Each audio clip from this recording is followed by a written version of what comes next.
Good evening, everybody. Welcome to tonight's broadcast of IHSAA Sectional 8 Baseball on Hamilton County Television, also being brought to you on the Indiana High School Athletic Association Champions Network, presented by Indiana Farm Bureau Insurance. I'd like to thank our other great sponsors in Hamilton County Television, that being Logan Street Signs and Banners, Noblesville Trophies, and Wofford Theater. My name is Brad Silbert. I'm here with Perry Williams at Dunker Field.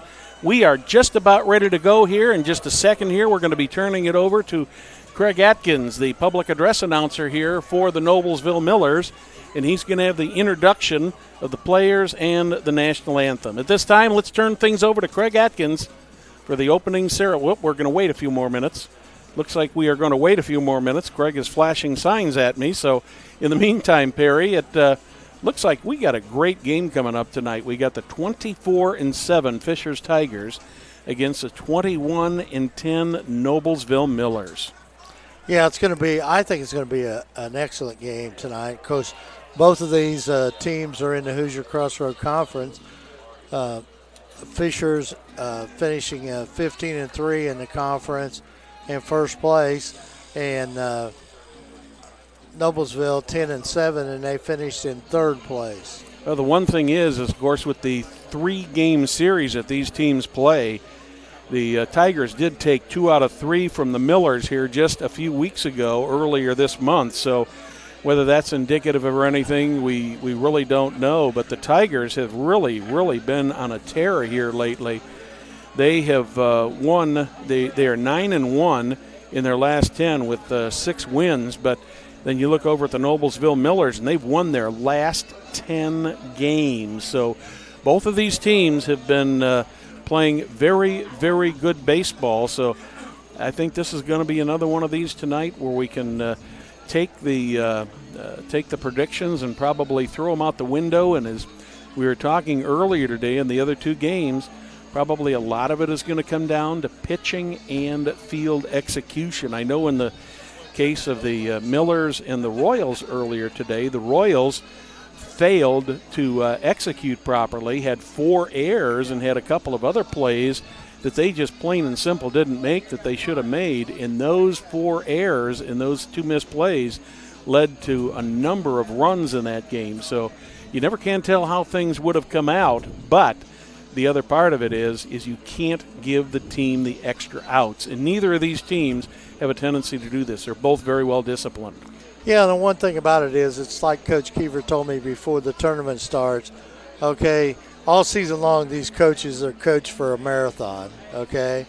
Now they have to switch gears come tournament time, and it's now a sprint. So there's going to be a lot of different things that happen.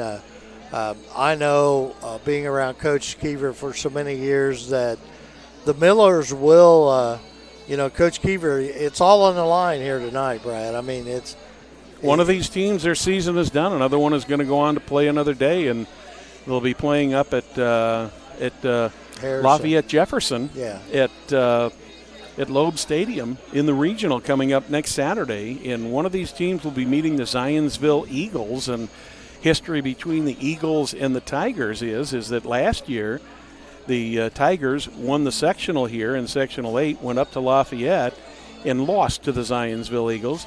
At the end of the season this year, in the regular season, the Tigers were a game behind the Zionsville Eagles in the standings going into the last 3 games of the season, and they beat the Eagles 3-0 to win the outright championship. So they have been rolling, and I think, as far as a little bit of revenge, there would be a little bit of a revenge factor, after what happened last year. The Tigers went out early last year.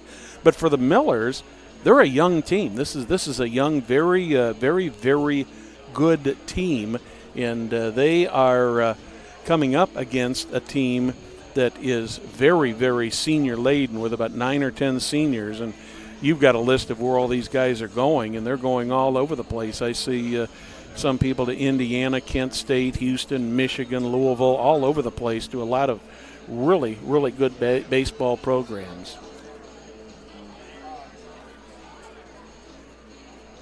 So let's turn it over to Craig Atkins, the public address announcer for the Noblesville Millers, as he'll be introducing the starters for tonight's game. Craig, it's up to you, man.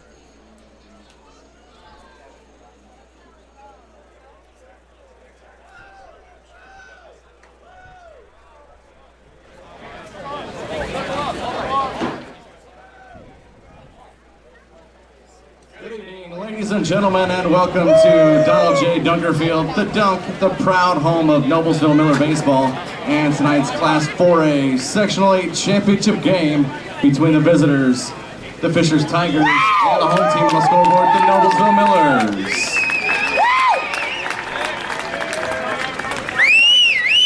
Let's first meet the non-starters and starters for each squad. Number 2, Alex Klotz. 3, Tristan Baker. 7, Drew Hoffman. 8, Luke Albright.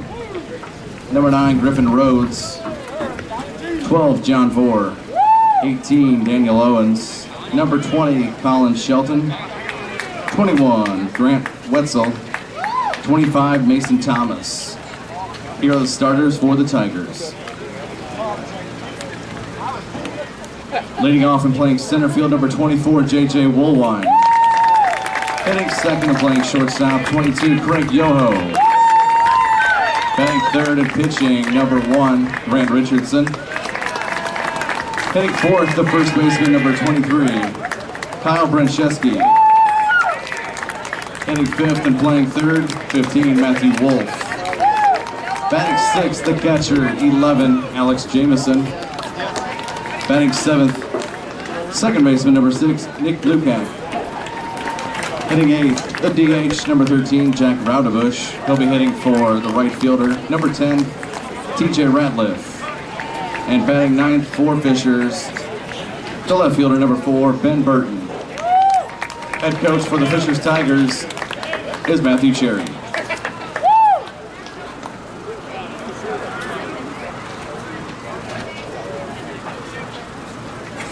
And now let's meet the non-starters for the Noblesville Millers. Number 2, AJ Gray. 4, Caden Ellis. Number 5, Camden Nagel. 6, Zach Gruber. Number 7, Brady Walden. 10, Zach Tuine. 18, Cade Gorman. 20, Ryan Plummer.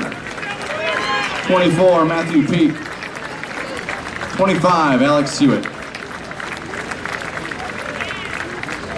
Leading off and playing left field, number 11, Tyler Owens. Hitting second and playing shortstop, 22, Cooper Miles. Batting third and playing center field, number 3, Mark Gowdy. Batting fourth and playing second, 13, DJ Owens. Batting fifth and playing first, number 23, Jacob Tiemann.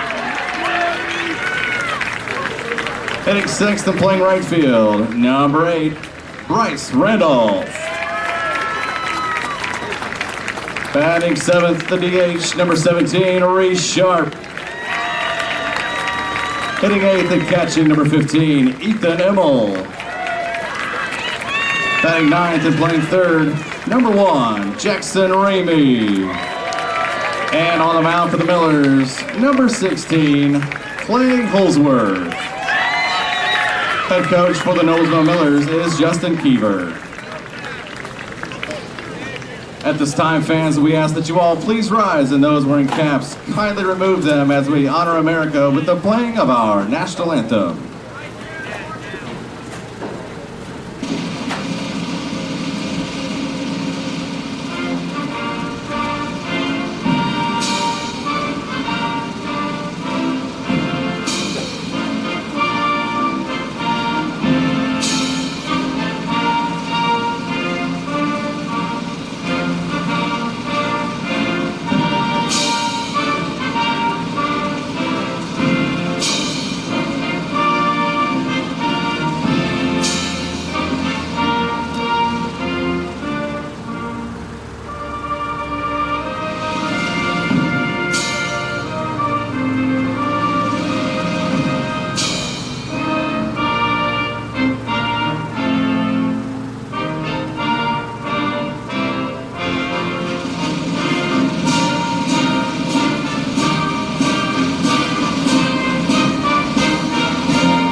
You know every word of your school's fight song, but you can't remember your agent's last name.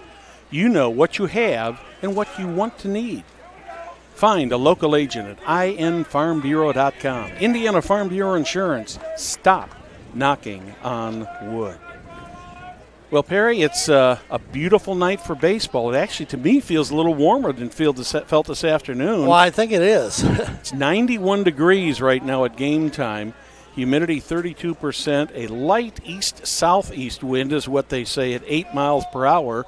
But if we're using the American flag out there in right field there's as no the wind. indicator, there's not much wind there right now. But the low humidity tonight ought to help this ball sail out of this ballpark today.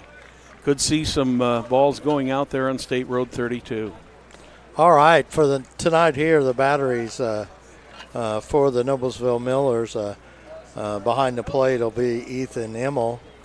He called earlier. He's been the starting catcher all season long.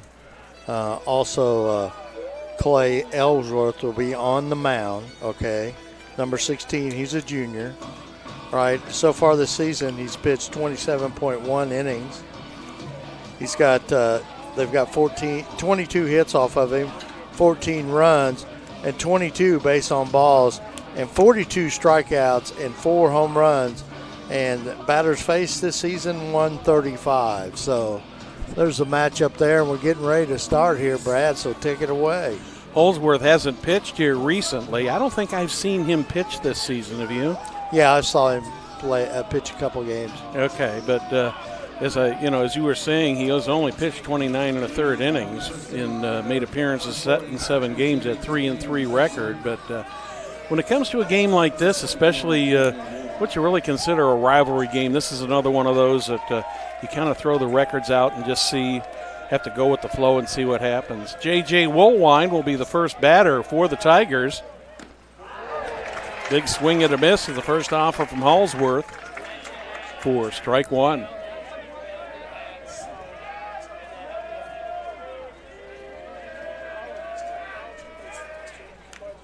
That's swung and fouled straight back.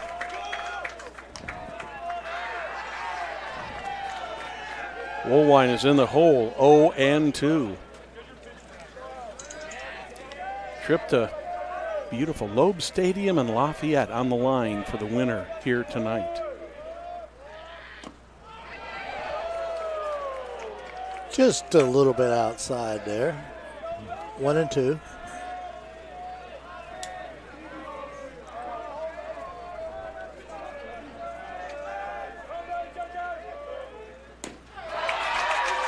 Strike 3.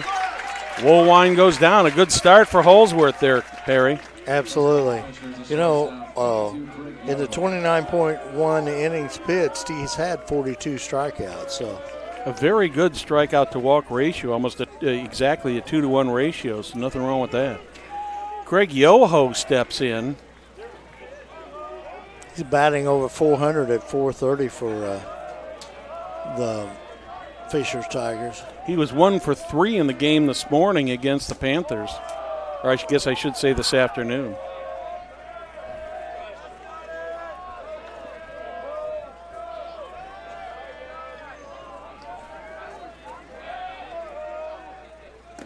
Big swing and a miss. Evens up the count. 1 ball, 1 strike.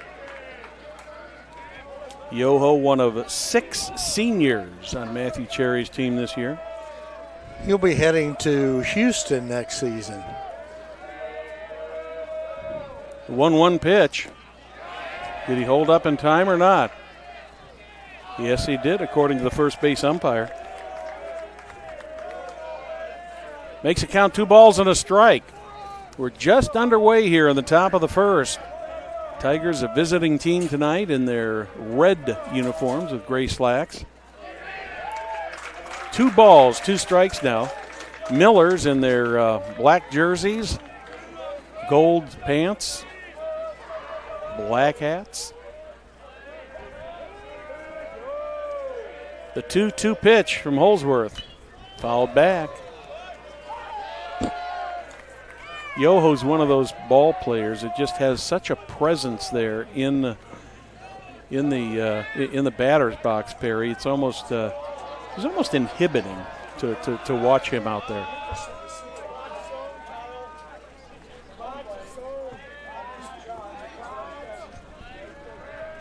The 2-2, a little bit outside. Yoho's worked Holsworth to a full count.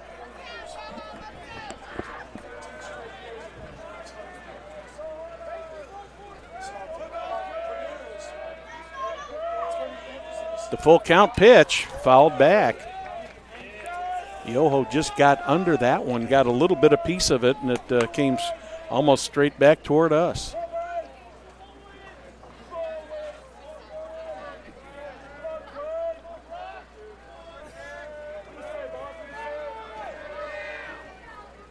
Another full count pitch. Yoho takes that one. That one was in the dirt. Good stop there by Ethan Immel. So the Tigers have got a base runner here in the form of Craig Yoho. One out, one on. That'll bring up the pitcher, Grant Richardson. Richardson, one of the newer members of this team. This is his first year with the Tigers. Moved down from Fort Wayne and attended Fort Wayne Bishop Dwenger and relocated to Indianapolis last year. He's batting .271, and he, like Brad said, he'll be the pitcher here today for the Fishers Tigers. Richardson had a case of mono earlier this season. Seems to have gotten all of his strength back. Another foul ball. 0-2 on Richardson. Being down in the count doesn't seem to bother the Tiger batters, though, does it, Perry? No, it sure doesn't. They're very patient, but that's the coaching of Matt Cherry. I mean, he's, like you said in the first game, you know, this is not his first rodeo, and he's been the only coach for the Fishers Tigers. Richardson goes down swinging for the second out. That'll bring up the cleanup batter, Kyle Brancheski. Brancheski is going to play first base this game. This morning he caught, and he's batting .378, so he's just a little bit under the 400 mark. He was 2 for 2 in the game this morning. Throw down to first, not in time. Greg Yoho back in plenty of time.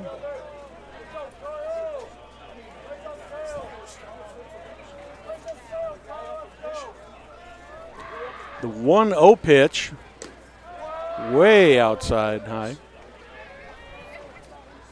2-0 on Kyle Brancheski. .378 batter.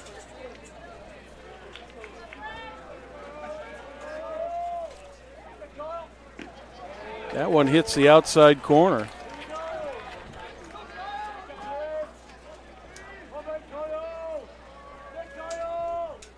Brancheski had a home run in that game earlier today. Another one hits that outside corner. 2 balls, 2 strikes. 2 called strikes in a row.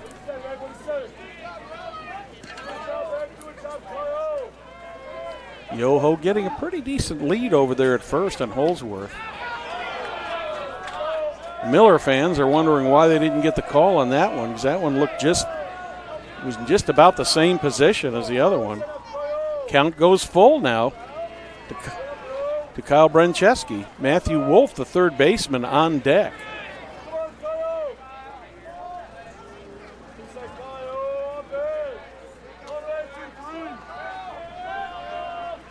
Full count pitch. Yoho will be off with the pitch.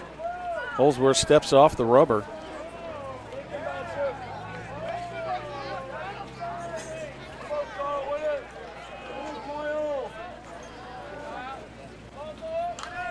Foul ball.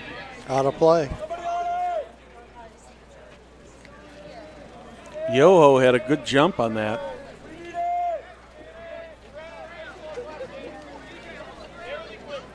Full count, 2 outs, 1 on. We're in the top of the first. That one's a little bit low. second walk of the inning. Both batters he had is he's got full count on before he walks. So he's thrown quite a few pitches for no hits or. Yep. Third baseman Matthew Wolf steps in. He's batting .401 for the season.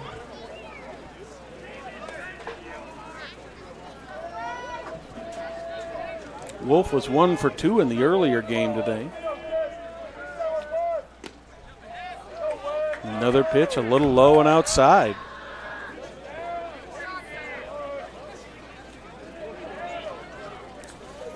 Fisher's Tigers have 2 runners on, first and second base with 2 outs. Another foul ball back to the right. 1 ball, 1 strike, 2 out, 2 on. Top of the first. Tigers would like to draw first blood here and get out to a lead in this game early. They did exactly that in the first game this morning, scoring 3 runs in the first inning. That one nearly gets by Ethan Immel. Immel made a good move to his right to stop that one. 2-1. You know, Immel does a good job behind the plate being only a sophomore. I like the way he moves with the ball, Perry. There's another one that hit the zone. A little bit high, but over the corner of the plate, makes a count 2-2. 2 balls, 2 strikes, 2 outs, 2 on.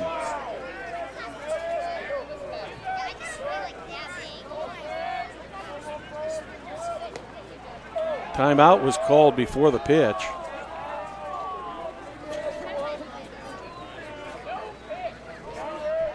Now we're back to play. The 2-2 pitch coming. Fouled off right over to the Miller dugout.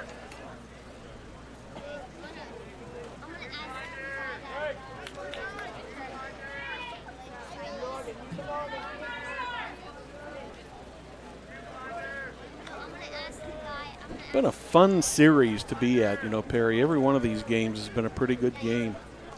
You're absolutely right on that.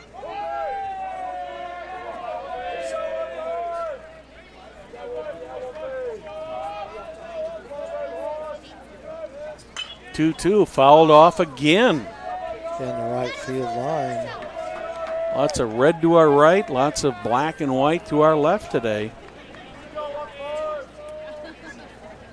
Bleachers are pretty well full out there. A lot of standing room on the right.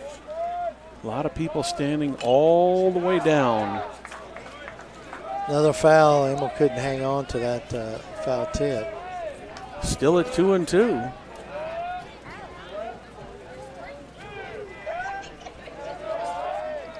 Tony Euler was telling me before the game they were estimating they had between 2,000 and 2,500 people here. 2,000, 2,500 people for the first 2 games today. That's a great amazing crowd. The 2-2 pitch. That one's going to go through, and it looks like that's going to score a run too. The Tigers are going to draw first blood in this game as Greg Yoho comes around from second to score. Matthew Wolf picks up the first base hit of the game for the Tigers, along with the RBI. That'll bring Alex Jamison in, the catcher.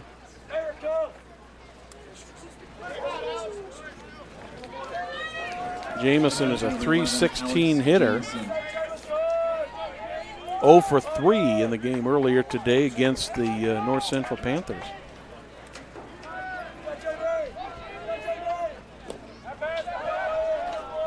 Well, this game is going just about the way Coach Matthew Cherry would like it to go. He wanted to get out to a lead first thing. The Tigers have managed to do that here in the top of the first. 1-0 pitch. That one's fouled back.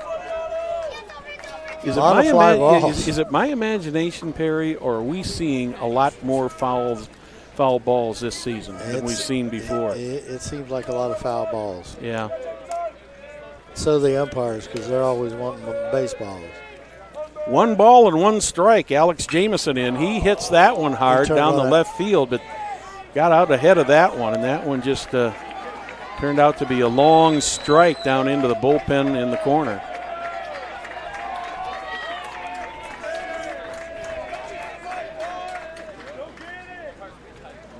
Jamison down in the count, 1-2. There's 2 outs. Runners at first and second. Tigers with 1 in so far in this inning. One thing about it is Clay Ellsworth has thrown 32 pitches so far this inning. So that one's outside, back to 2-2. Evens up the count. 2-2 up there on the scoreboard. You noticed how patient the Tiger batters have been in this inning, Perry? They've fouled off a lot of pitches they don't like, and then they get deep in the count, and they've either gotten a walk or found something they like. But there, Alex Jamison, he swung right through that Clay Holsworth fastball to end the top of the first. So in the top of the first for the Tigers, 1 run on 1 hit, no errors, 2 left on the bases. We are in the middle of the first. The Tigers have got 1. The Millers are coming up to bat. You're watching the IHSAA Champions Network presented by Indiana Farm Bureau Insurance. Don't just hope you're covered in the event of an accident. Find agents in every Indiana county at infarmbureau.com. The Indiana Farm Bureau Insurance. Stop knocking on wood.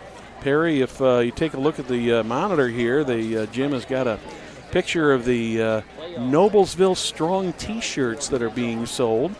If you'd like to buy one of those, you can go to www.noblesvillemillers.com and you can purchase one there.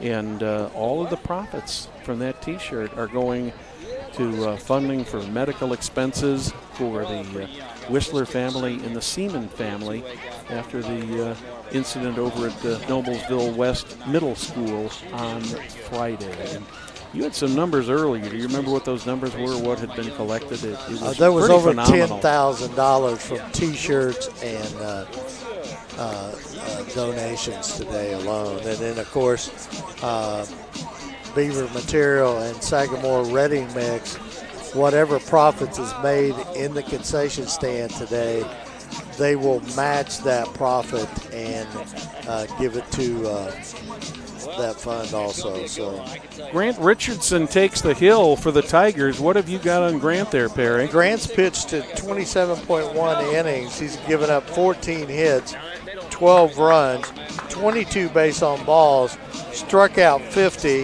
and given up no home runs and faced 126 batters. Well, he's going to be facing a tough one right off here for the Millers with Tyler Owens. Owens pitched to the game this morning.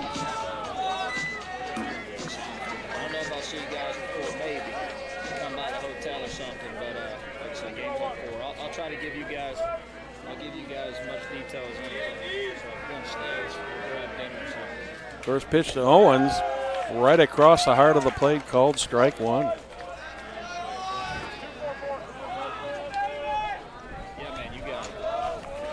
Millers beat the Royals 6-3 in the first game this morning to advance to the championship game.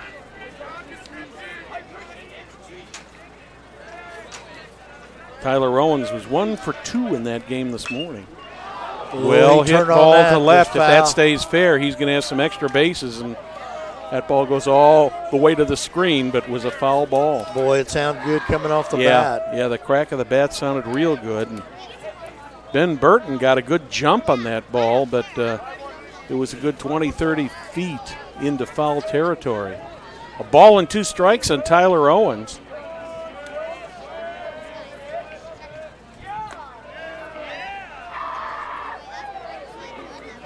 Of course, the Millers played in the earlier game today, so they had about 2 or 3 extra hours off to relax.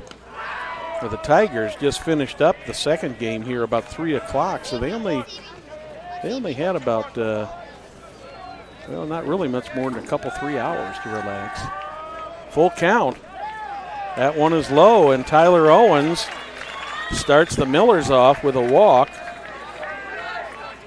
I'm going to bring up Cooper Miles. You know, the one thing to keep in mind, too, Brad, for the fans is also the Millers have played. This is their 3rd game in the sectional. Yes. And Fisher's 2nd. So it's good and it's bad. You know what I mean? And, you know, it's always good, I guess, when you get a bye and you know, for pitching's sake. But you also have that that little first game jitters, of course, Fisher took that away pretty quick when they scored 3 runs in the first inning. So. Yes, they did. They came to play. So we might say the jitters were probably worse with North Central than they were with. Richardson was looking over at first, came home. Cooper Miles gets rung up for the first strike. But you know, when the first game in this series was played on Wednesday night, so they had Thursday, Friday, Saturday, and Sunday off. So they do, you know, the Millers have had to play one more game. But I know in a conversation I had with Coach Matthew Cherry of the Tigers right after the draw, he was very, very grateful to have the bye game. 2 balls and a strike on Cooper Miles, one of the younger players on Coach Keever's team. Shortstop.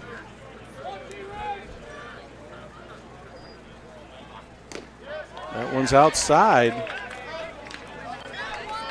He's a very highly touted. You can look at on PBR, and he's ranked very, very high for the class of 2020 as a shortstop. There's a strike, makes it a full count. That was a good call by the Blue. That was an inside pitch there that from our vantage point looked like a strike. And once again, Miles is right up on top of the plate. That one's low and a little bit inside. So Grant Richardson has walked the first 2 Millers. 2 on, no outs here in the bottom of the first. Millers would certainly like to at least get that run back that they gave up in the first. Mark Gowdy steps in.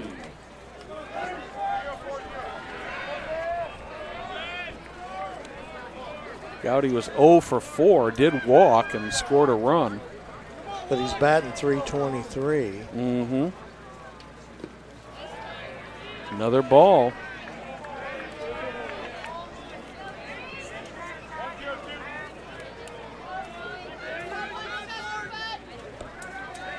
Richardson is 5-0 on the season.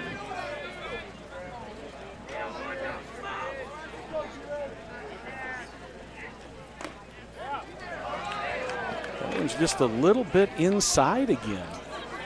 Richardson having trouble finding the strike zone here in the first inning. First 2 batters went to full counts and walked. So far, there's been a lot of full counts in this game, Brad. Mm-hmm. A lot of pitches being thrown. Oh, absolutely.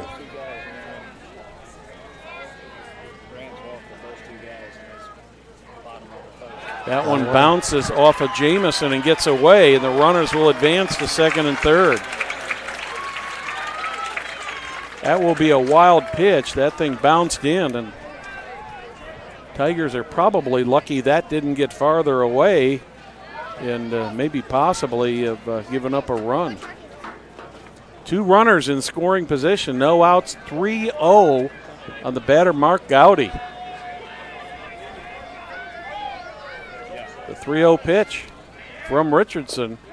That one hits the lower inside corner of the plate.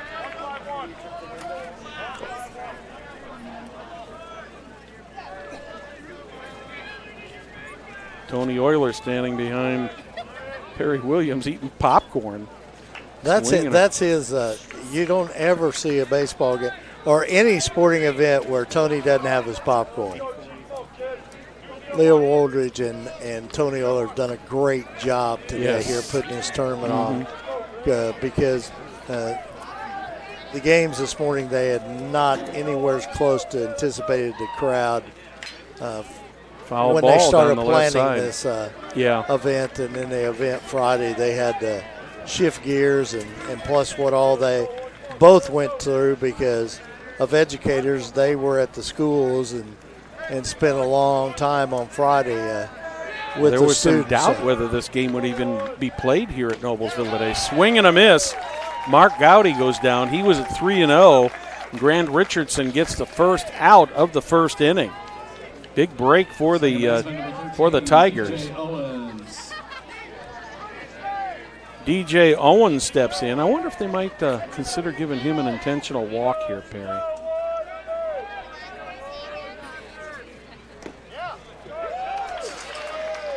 Right across the letters over the heart of the plate to Owens on the first pitch. I think Matthew Cherry is going right after him.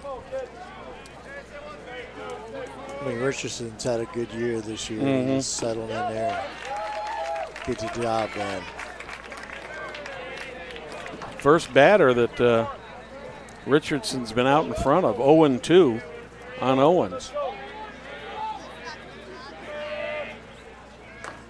That one's high and outside. 2 balls and a strike. Jacob Tiemann on deck. First base is open. Tyler Owens on third, Cooper Miles on second. DJ Owens at the plate. Owens calls for timeout. He's granted that by home plate umpire.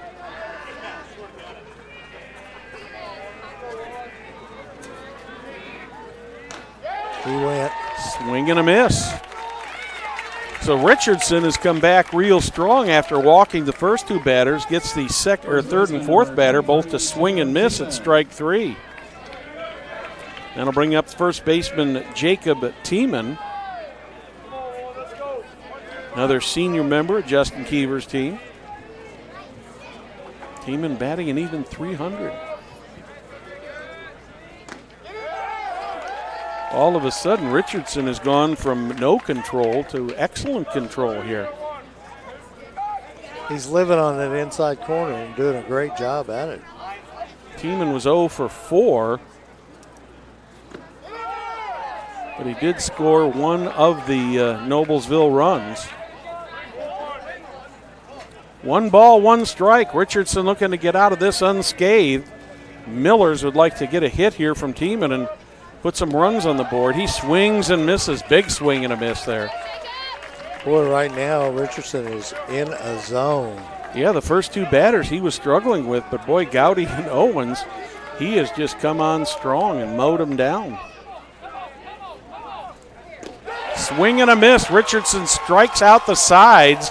So in the inning, the Millers have no runs, no hits, no errors, collect 2 walks, and leave 2 batters on. So at the end of 1, it's the Fishers Tigers 1, the Noblesville Millers nothing. You're watching the IHSAA Champions Network, presented by Indiana Farm Bureau Insurance. We'll be right back.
Welcome back to Dunker Field in Noblesville, the championship of Sectional 8, Class 4A IHSAA baseball. It's the Fishers Tigers and the Noblesville Millers. I'm Brad Silbert, along with Perry Williams. Also like to thank our great Hamilton County Television technical crew. Jim Wofford behind the controls, Will Wofford up there on the camera. And both of those guys have had just as hot, if not a hotter day than we have had. 7, 8, 9 batters will be coming up for the Tigers here in the second inning. Nick Lukac, the second baseman, steps in, takes the first pitch for ball 1. Clay Allsworth is through 35 pitches in that first inning. Lukac was 0 for 3 in the game against North Central today. Bounding ball, DJ Owens scoops it up. Over to Jacob Tiemann, 1 up, 1 down. Brings up the designated hitter, Jack Rodebush. Rodebush had a good game at the plate earlier today. He was I believe 2 for 3, if I'm not mistaken. Yes, I think you're right about that.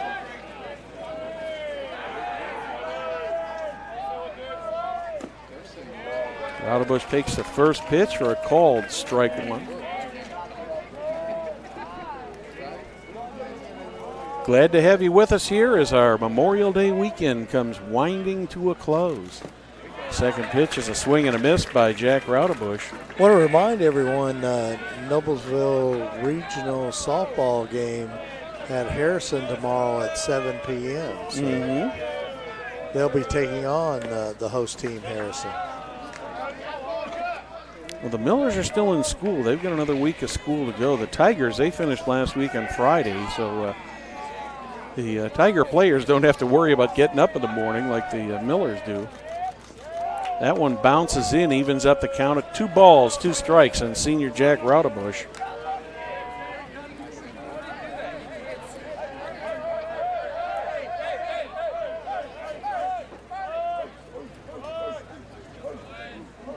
Ethan Immel looking for the sign from the dugout, relays it out to Clay Holsworth. The 2-2 pitch from Holsworth is low. Another full count in this game.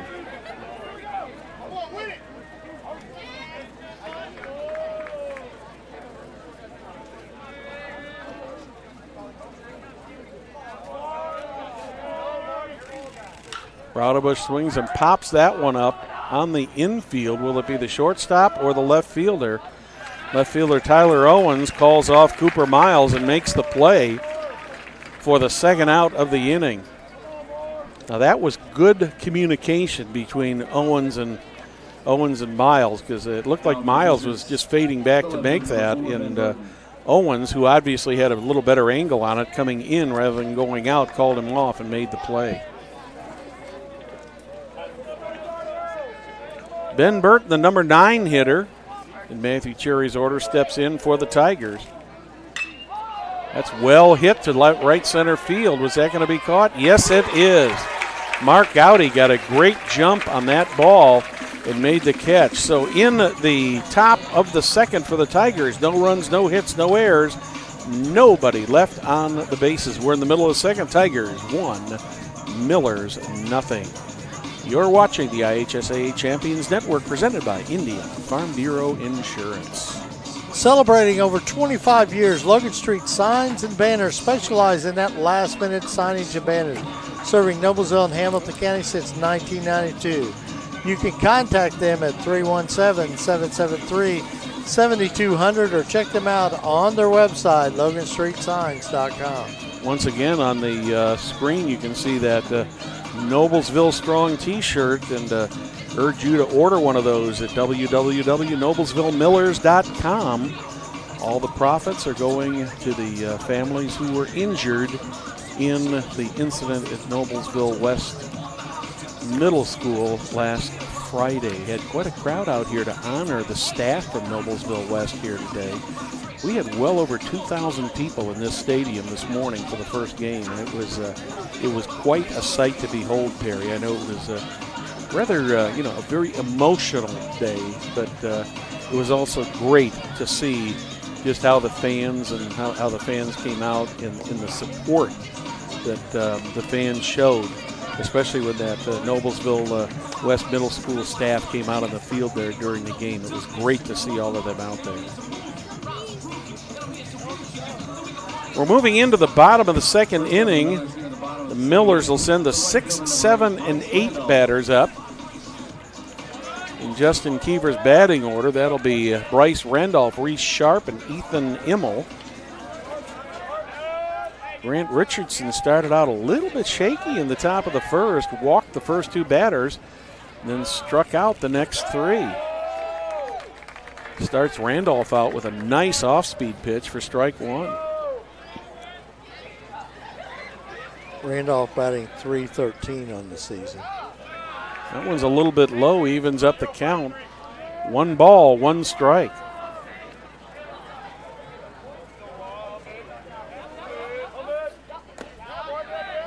Two and 1.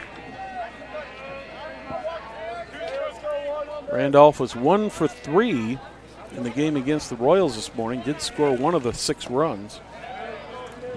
3-1 now on Randolph.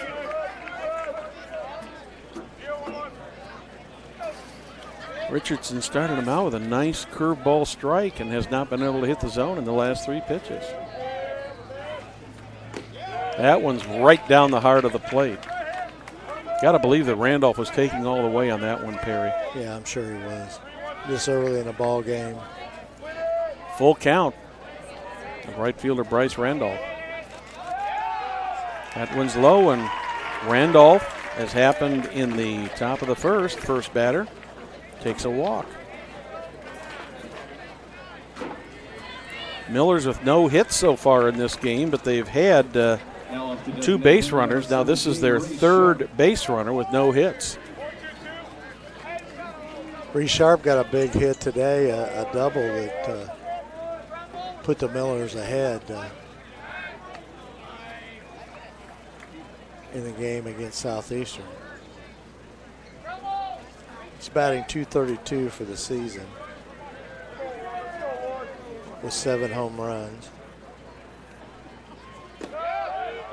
Nice pitch right at the knees on the inside corner to Sharp. Richardson's pretty brutal on that right-handed hitter on that inside pitch. The 0-1 pitch. There's another one. That was a curveball, though. Very nice pitch there by Grant Richardson. Randolph not able to get too much of a lead there at first, Perry, with Richardson being a left-handed pitcher. 0-2 on Reese Sharp. There's a hot shot between the shortstop and the third baseman. So the Millers have got their first hit of the game. Second runner of the game, or of the inning. Starting out just like they started out the top of the first with 2 on and no out. This time they'll have the catcher Ethan Immel up at the plate. Immel, a .212 batter.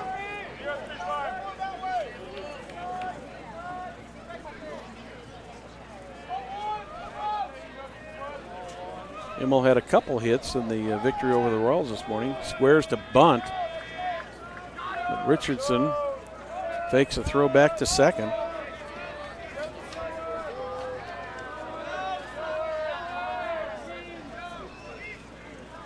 Kyle Brancheski playing very close in at first.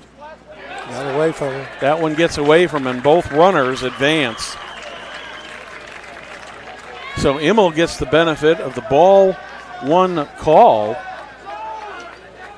And the Millers get the benefit of the ball that got away from Alex Jamison. And they've got runners in scoring position with no outs. Same situation that they had in the first inning. See if they can do anything about it this time. Immel had a hot bat against the Royals this morning with 3 hits. That one hits the strike zone, evens the count at 1-1. The young sophomore is going to be a good one. You know, he's handled all the catching duties for the Millers this year. His batting average will do nothing but better as he gets a little older and stronger. Nice strike there across the letters. A ball and 2 strikes to Ethan Immel. Runners on second and third, no outs here in the bottom of the second. That one's high, evens the count, 2 balls, 2 strikes.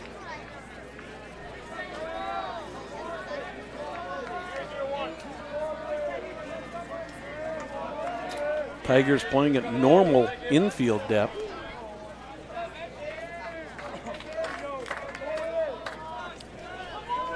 Two and two, we're in the second inning. Pitch from Richardson, foul down the left field line.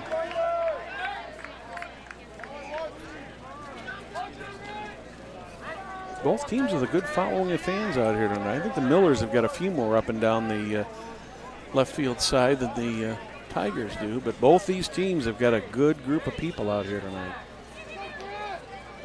If you couldn't make it to the game, we're glad you could join us tonight on Hamilton County Television or IHSAATV.org on the IHSAA TV Champions Network.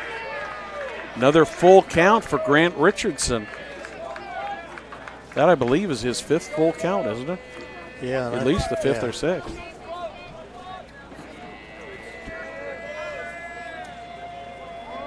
Full count pitched. Immel. There's a pop-up. That's going to go out of play to the right.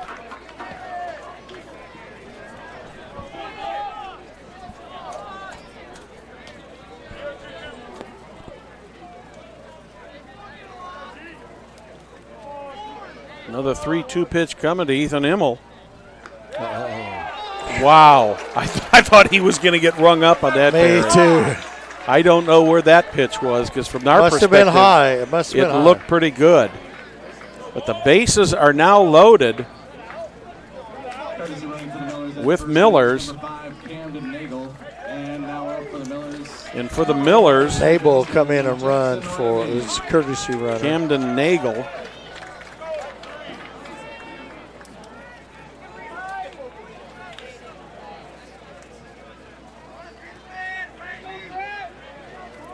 So the bases are loaded for Jackson Ramey. And he's not your normal number 9 hitter. He bats .333. So some of the coaches got that philosophy. They want to put a good hitter in that 9 slot, but especially with the designated hitter. Richardson just having all kinds of trouble hitting the strike zone. Giving up a base hit and 2 walks so far in this inning. He's given up 4 walks in the game so far. Officially only 1 inning. That one is over the plate. Evens up the count at 1 ball and 1 strike. Brad, Richardson's now caught up with Halsworth on the number of pitches thrown. Yeah, he's thrown a lot of pitches. Both of them. There's a pop-up. That's going to go out of play. Halsworth got helped a lot last inning because it was a quick inning. He only threw 9 pitches the last inning and 35 the first of. Well, that'll help Holsworth get a little bit of strength back in his arm. Yeah. The short inning and the fact that this inning has gone pretty long. Yeah, it was a good strike pitch. 3 called. A beautiful curveball there from Grant Richardson. So Jackson Ramey is the first out of the 2nd inning. Called out on strikes. Strikeout number 4 for Grant Richardson. So far in this game, all 4 of the outs have come via the strikeout. And we're back up at the top to Tyler Owens. Good stop there by Alex Jamison on ball 1. That one was low and into the dirt. A lot of room here on the sideline, so if the ball gets beyond the catcher, chances of a run scoring are very good. Yep. Hits the lower inside corner of the plate, evens up the ball count at 1 ball and 1 strike.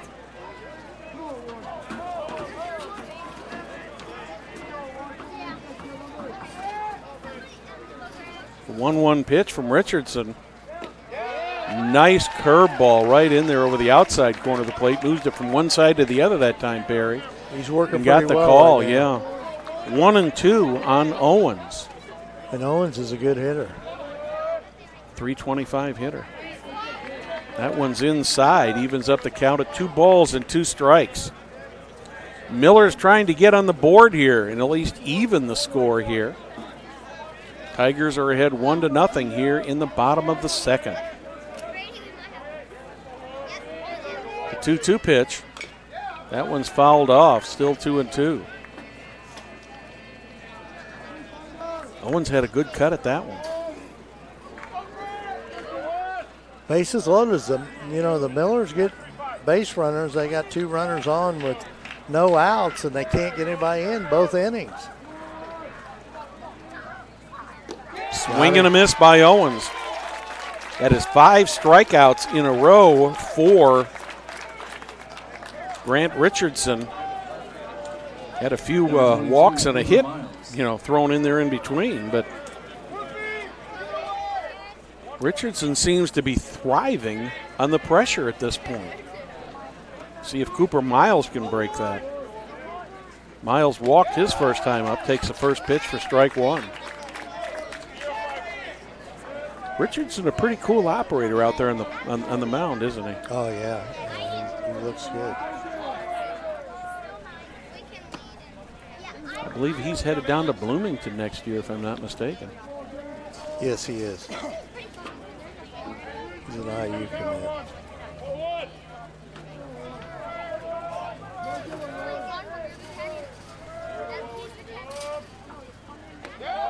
What a nice off-speed pitch by Richardson to go in front of Cooper Miles, 1-2.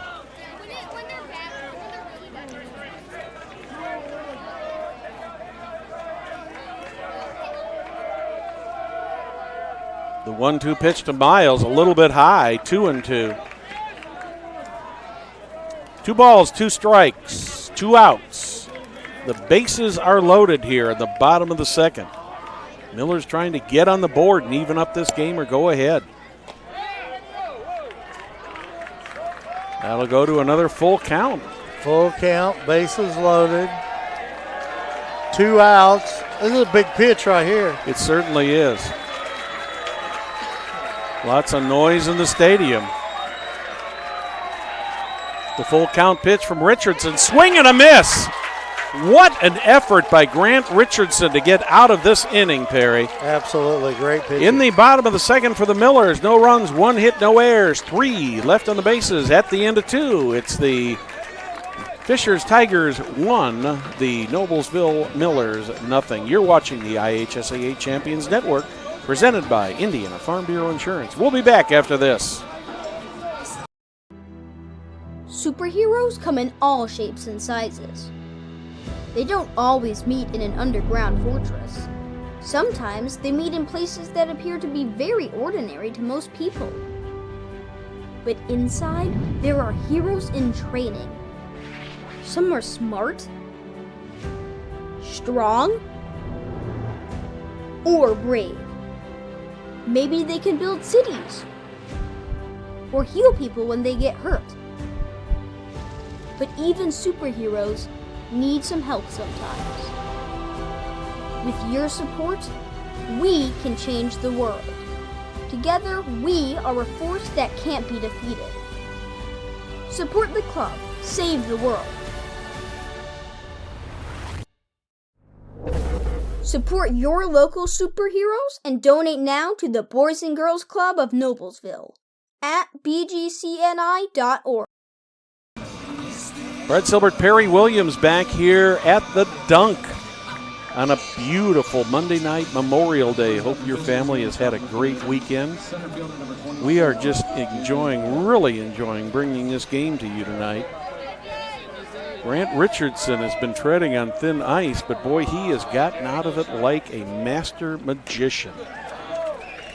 Tigers bring the top of the order back up here in the top of the third.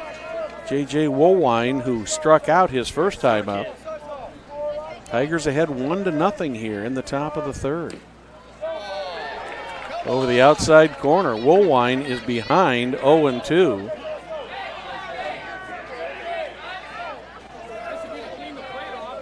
Woolwine was a little bit upset with that call.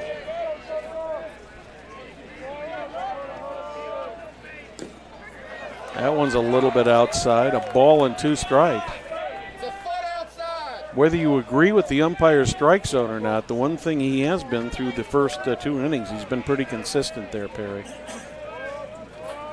The 1-2 pitch, that one's fouled back into the screen.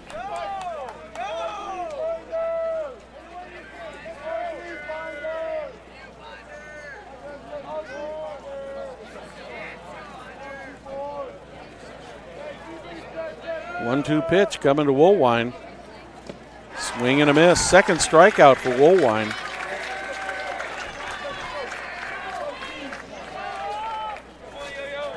Fourth strikeout of the game for Holsworth. Number 22, Craig Yoho.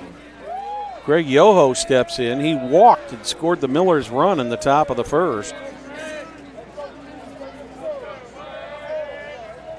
4 strikeouts so far for Holsworth.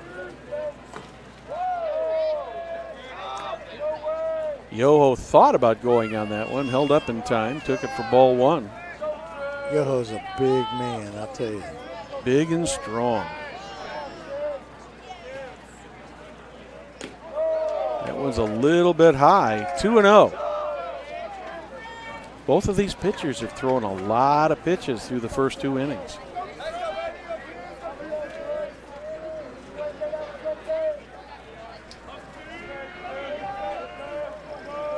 Two and 0 on Yoho. There's a high pop up. That's one into right field. Bryce Randolph coming in on it. Man, I didn't think that thing was ever to come down, but it finally came down into the glove of Randolph for the second out of the inning. Grant Richardson, the pitcher, steps in. The pitcher, number 1, Grant Richardson. After the length of that last half inning, I think Richardson kind of wishing that he got a little more time. A little bit more rest here.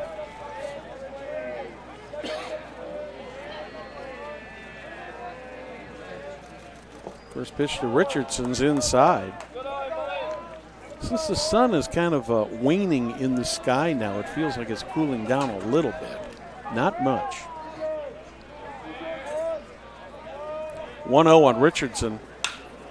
Ground ball. DJ Owens scoops that one up. Over to Jacob Tiemann at first. And the Tigers go 1-2-3 in the top of the third. So for the Tigers, no runs, no hits, no errors. Nobody left on the bases. Middle of the third. Still, Tigers 1. The Noblesville Millers 0. You're watching the IHSAA Champions Network, presented by Indiana Farm Bureau Insurance. Celebrating over 25 years, Logan Street Signs and Banners specializing in the last-minute signs and banners. Serving Noblesville and Hamilton County since 1992. You can contact them at 317-773-7200 or visit them on the website, loganstreetsign.com. And fans, don't forget, and don't just hope that you're covered in the event of an accident. Find an agent in every Indiana county at infarmbureau.com. Indiana Farm Bureau Insurance. Stop knocking on wood. Well, Perry, we're going to give you a half an inning off here. So we've got cool. Coach Scott Henson of the Hamilton Southeastern Royals. Yeah, I don't know if Scott's thinking about retiring here and looking for another job, but said to me a few weeks ago, if you need somebody to talk, let me talk for a little bit. But Scott, glad to have you here with us.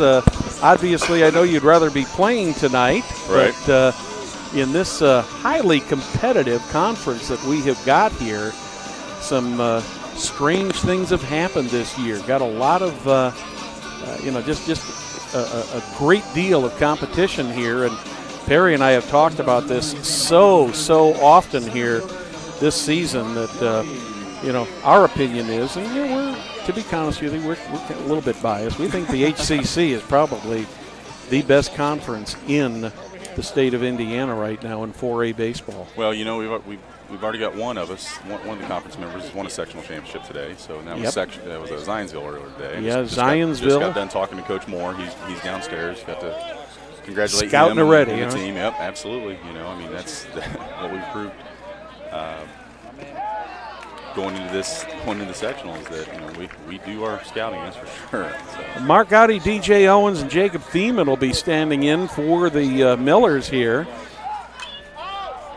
0-2 now on Gowdy. What about this pitching performance by Grant Richardson? He's got himself in a big bunch of trouble both innings, but managed to strike out the sides. Well, that's what you like to see. As long as the guy, if the guy gets in trouble, you want him to be able to get out of it, and that's what Grant's done so far. That is the fourth strikeout in a row as Gowdy goes down. He's struck out twice now already. Second baseman, 13, And strikeout number 7 so far for Grant Richardson. Every out that he's gotten so far in this game has been via the strikeout. Well, that was a big one because Gowdy's one of their best hitters. He's leading the team in doubles with 10 of them. So. DJ Owens steps in. He's a .295 batter. One of 2 juniors in the starting lineup. Swing and a miss. Evens up the count. 1 ball and 1 strike. DJ's a big pull hitter, so it'll be interesting to see how he reacts to Richardson's fastball a little bit here. See if it's a little more toward the middle. Richardson's breaking ball tonight has just been outstanding. He's in a rhythm right now. I mean, if I'm Noblesville, I might be trying to call time, step out, Kevin Fitzgerald did a good job of taking some time from our guy this day, and he might be thinking about doing something like that now. That one goes outside to even up the count. 2 balls and 2 strikes on DJ Owen. First inning that Richardson's pitched that he hasn't let the leadoff run around. That's going to drop in there for a hit for DJ Owens. Second hit of the night for the Millers. So DJ Owens is on with a base hit, and that's going to bring up Jacob Thiemann. A lot of times when you face somebody that's dealing like this, you want to try to just do what you can with the ball. Don't try to do too much, and that's what DJ did with the ball right there. But one of the things that usually happens, second time through the order, after the players have gotten a feel for where the pitcher is going and how the umpire is calling things, sometimes you see things open up, but second time through the order, Richardson struck out the first 3 guys. Mm-hmm. That one's a little bit low. Tried to bump up a little bit there. Overthrew a little bit. Thiemann batting .306. I believe he's third on the team in doubles with 7, if I remember correctly.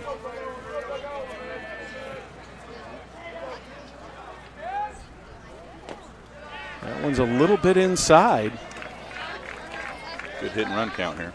Richardson has looked either brilliant with the batters or just gone way, way deep into the count tonight so far, Scott. Well, the good news is he's gotten himself out of trouble. He has. So He has. As long as he keeps doing that, then Matt's, Cherry's going to be fine with that. But 2 on, no outs in the first inning.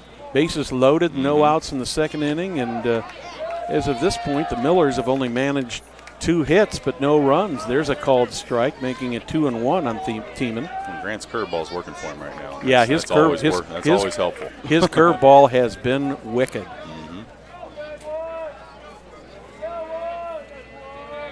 The 2-1 pitch. That one hits the lower inside corner right at the knees. 2 balls, 2 strikes. I know the crowd doesn't like that one, but what they don't know is that the Miller batters are always right up on the plate. So they're right up on the plate. Look like they're a lot further inside than they actually are. The umpires, all 3 of them so far today. Oh, there you go. There we go. That's going to put Millers probably on the corner. Nope, that holds. DJ Owen gets held at second. I thought maybe at first that he might try to go around to third, but that ball was hit very, very hard. And the Millers are in business now here once again with 2 on, this time only with 1 out. Well, that was a perfect example of not trying to do too much with the ball, just seeing the pitch and going with it, just keeping his hands inside of it and driving to the right side. Yeah, the unfortunate thing for the Millers is that the Thiemann hit that ball very hard. If he'd hit it a little bit softer, Owens probably would be on third base. But how do you coach a kid not to hit it quite as hard? Right. Never want to take the bat out of their hands. Bryce Randolph up to the plate. Noblesville's probably hoping for a Richardson curveball in the dirt right here and take the possibility of advancing.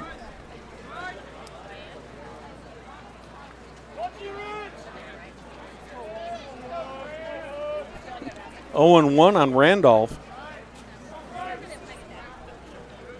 Pitch from Richardson. That one's a little bit low. Evens the count, 1 ball, 1 strike.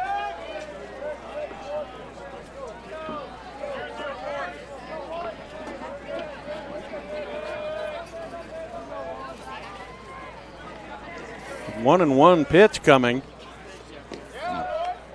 Wow. That was a nice breaking ball that just barely missed the plate. I don't know where that one was, but 2 balls and a strike. But when you got a pitcher like Richardson out there, and after what he's already done, I'm not saying you shouldn't worry, but the guy has got a lot of experience and done a great job. Going to be an Indiana Hoosier next year. Yep. 2 balls, 2 strikes. Grant Richardson trying to pitch out of a jam again for the 3rd inning in a row. Probably most likely see his curveball right here. It'd be interesting to see if he tries to bury it in the dirt. There it was. Could be 2. Second, first, double play. What a play. And once again, Grant Richardson gets out of that, gets out of that, and leaves 2 runners stranded. So in the top of the third, rather the bottom of the third for the Millers, they had no runs, 2 hits, no errors, 2 left on the bases. And you are watching the IHSAA Champions Network presented by Indiana Farm Bureau Insurance. We'll be right back.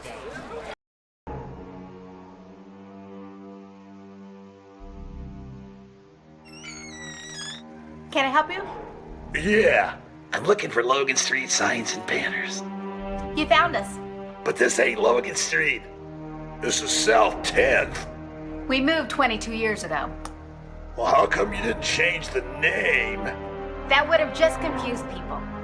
Well, actually, South 10th is Allisonville, if you're from Fishers.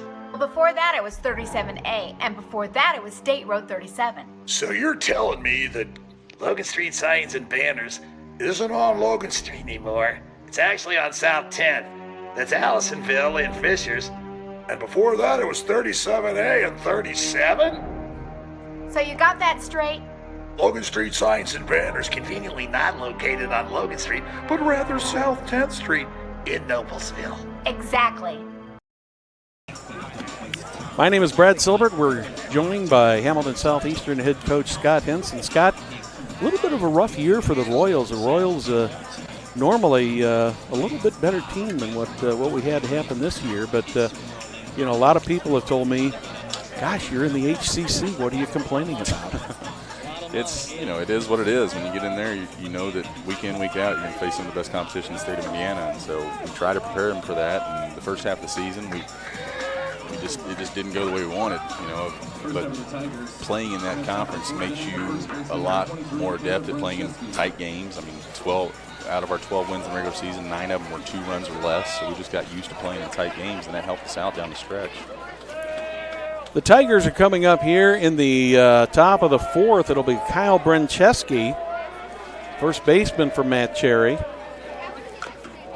There's a little looper. That's going to go foul. Off his foot. Oh, it did go up. That's correct. Yep. Right, they called it a foul ball. Tough part of the order here.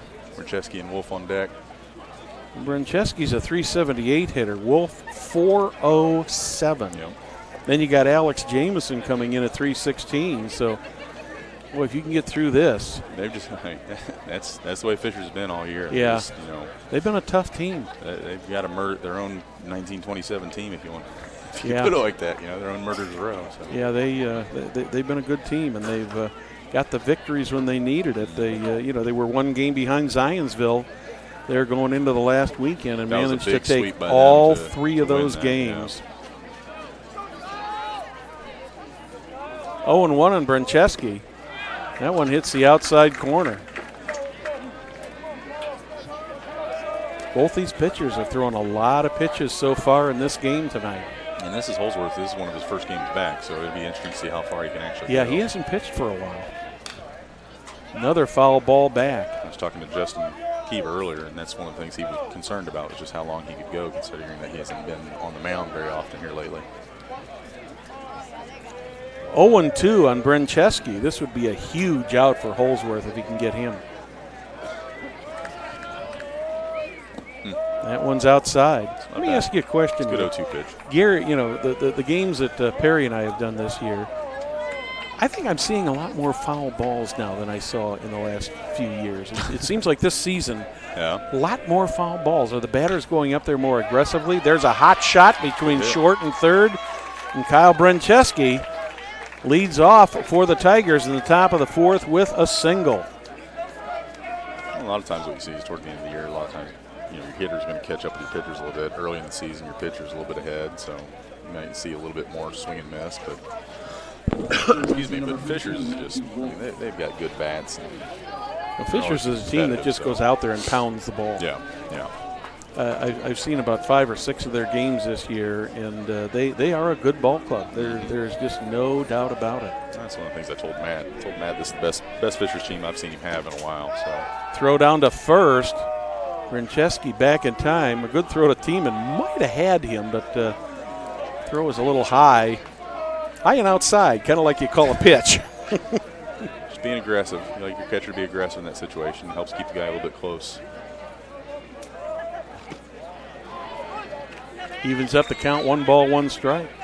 Will you be working with any of your players over the summer? Will they be playing summer leagues? We're actually going to do something different this summer. We've actually got a summer league that we're playing in with the boys that we haven't done in a while. So it's something that a lot of teams have done. It's a league that we're going to play in with North Central and Ben Davis and a few other teams. I mean, it's just a way to get the guys together and, you know, help them work on the things they need to work on while they're still doing their travel thing, but we still have our opportunity to have our hands on them and help them get better at some of the things they need to get better at.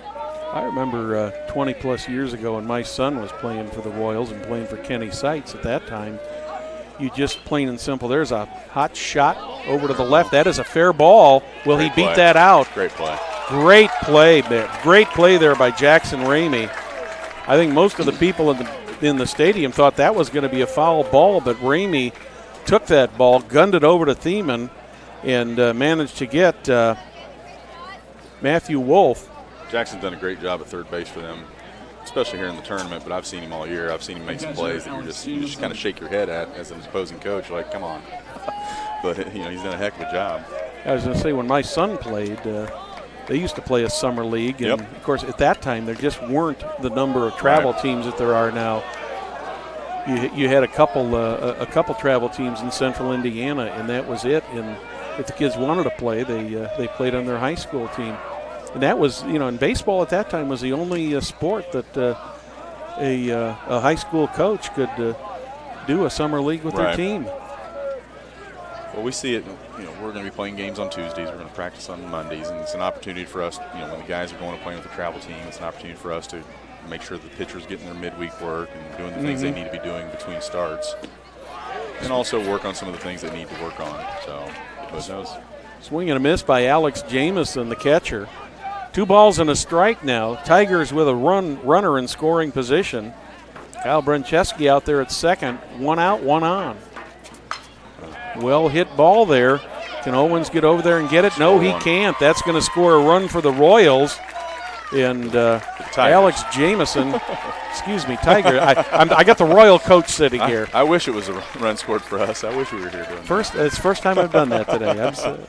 You can blame it on me. That's in all the games. But the Tigers put another run across, their second run of the game, second hit of the inning. And Alex Jamison is on first with a RBI single. That'll bring up Nick Lukac.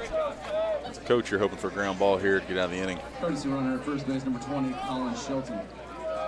Well, both of these teams have very, very good infields. Of course, that play by Ramey was second to none. That was a great play. There's one outside, but quick throw down to first. Jamison back in plenty of time. Noblesville fields 950 as a team. I think Fishers is right around that area. They're both right around 950.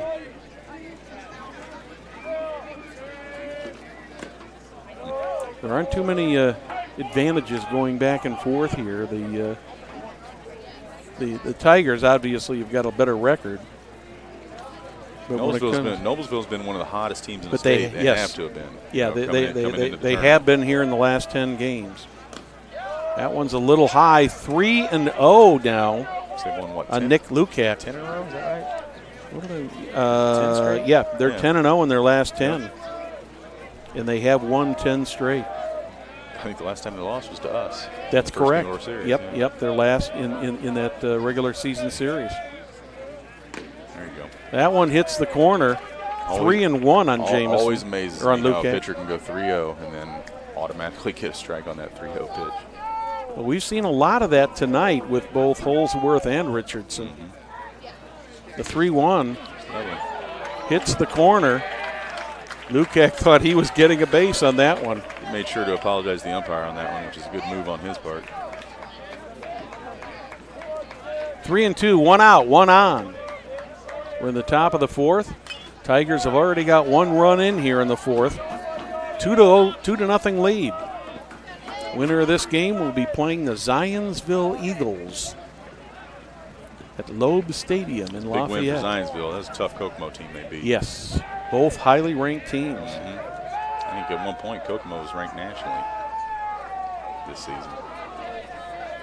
Well, they're up in the top 10 in the PBR and in the coaches poll. Good fighting off that pitch there by Lukac. Just barely got enough of it to foul it off.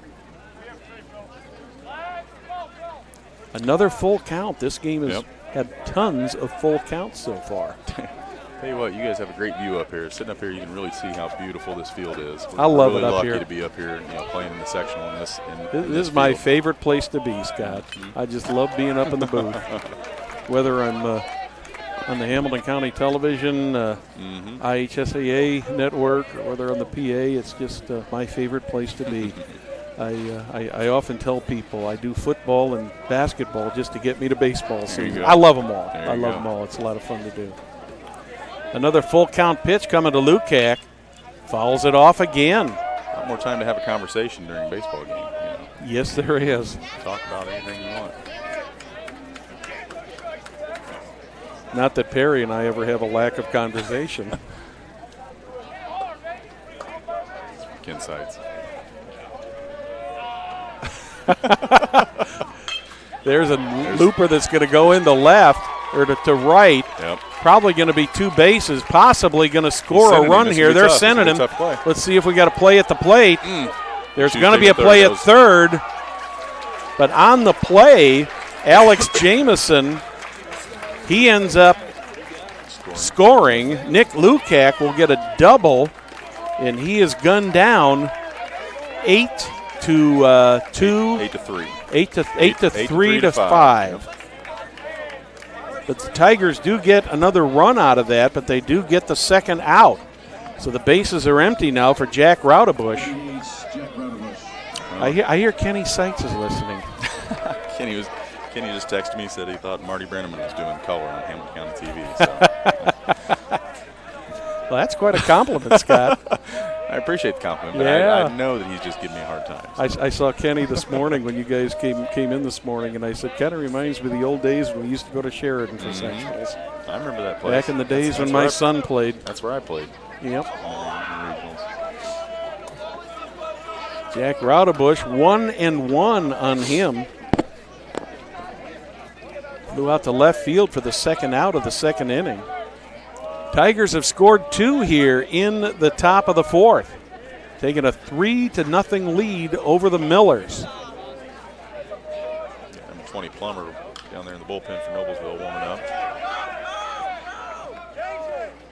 Plummer loosened up earlier today for a little bit in their in the earlier game, but never did see any action. Right.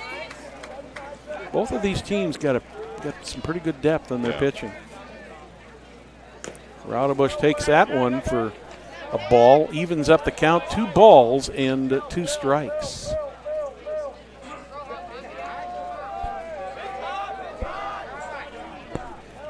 The 2-2 pitch. There's one going into center field. Will they get there in time? Yep. Mark Gowdy makes a very nice play on that to retire the Tigers. So in the middle of the fourth, Tigers with 2 runs on 2 hits. No errors, nobody left on the bases. Score in the middle of the fourth. Tigers 3, Millers nothing. Scott, thank you for joining us. We appreciate it, and good luck with your team this summer, and good luck next year. Thank you. Have a good day. Celebrating over 25 years in business, Logan Street Signs and Banners specialize in last-minute signage and banners, serving Noblesville and Hamilton County since 1992. Contact them at 317-773-7200 or visit their new website at loganstreetsigns.com. Follow them on Instagram, Facebook, and Twitter. Also, Noblesville Trophies offers a large range of products, including sports trophies, corporate awards, and in-house embroidery. Noblesville Trophies provides you with the same-day service for those last-minute decisions. Contact them at 317-773-7391. Check them out online, www.noblesvilletrophies.com, or follow them on Facebook and on Twitter. Well, I committed the ultimate sin. Scott Henson is sitting here, and I said the Royals scored a run. He was wishing, right? Yeah, he was wishing. Nice to see Scott. Always got a lot of insight from him. And got a text from Kenny Seitz wondering if Marty Brenneman was up here for an inning or two. That's funny. That's good. We are moving into the bottom of the fourth. The Millers got a little bit of work here to do to get back into this one, Perry. Yeah, down 3-0.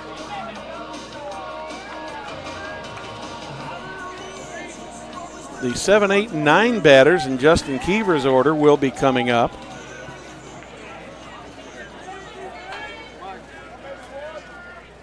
Tigers sent 5 batters up in that inning and managed to score 2 runs.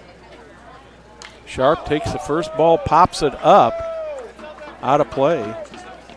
Alex Jamison was looking back to see if he had a play on that, but that one went well behind the press box.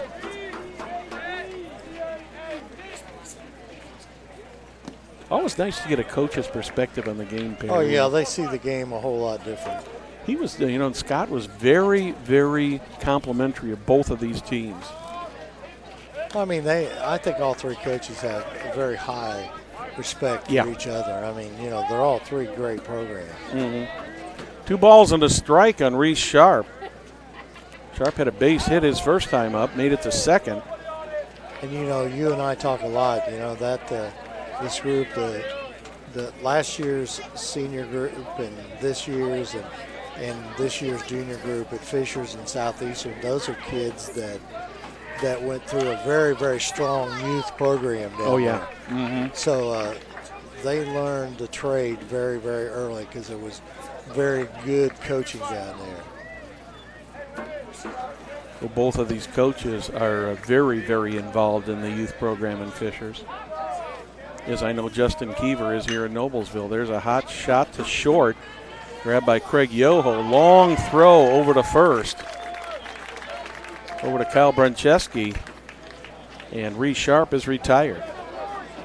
I'll tell you what, Yoho continues to impress me on a baseball field. Where's he going next year?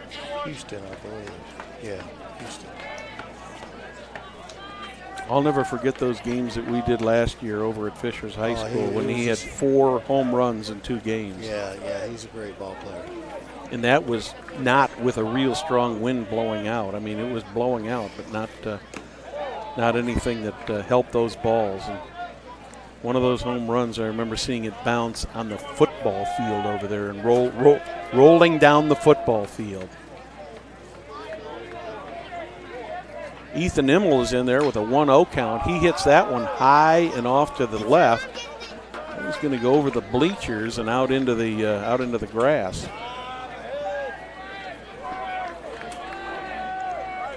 We're in the bottom of the 4th inning. Millers with some work to do to get back in this game.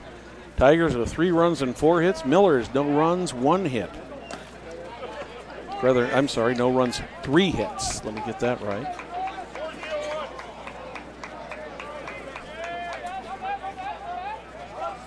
The 2-1. Another one that's going to go foul. Nobody has left this ballpark yet. What do you have down there at Noblesville left on base? I mean, they've left it. 7.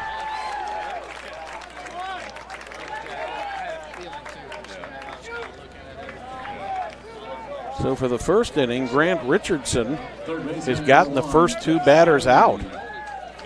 It's the first time that's happened tonight.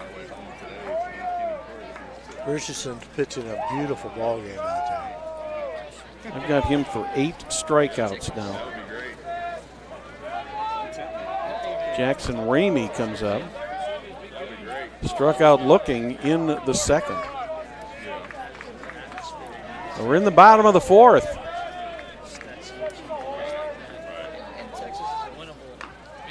That one's high.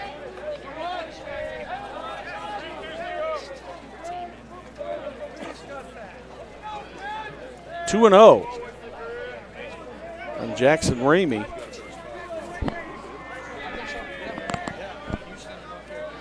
The 2-0 pitch. Nice off-speed ball.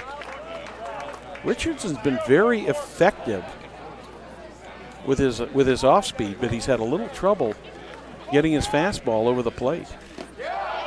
Another nice off-speed pitch.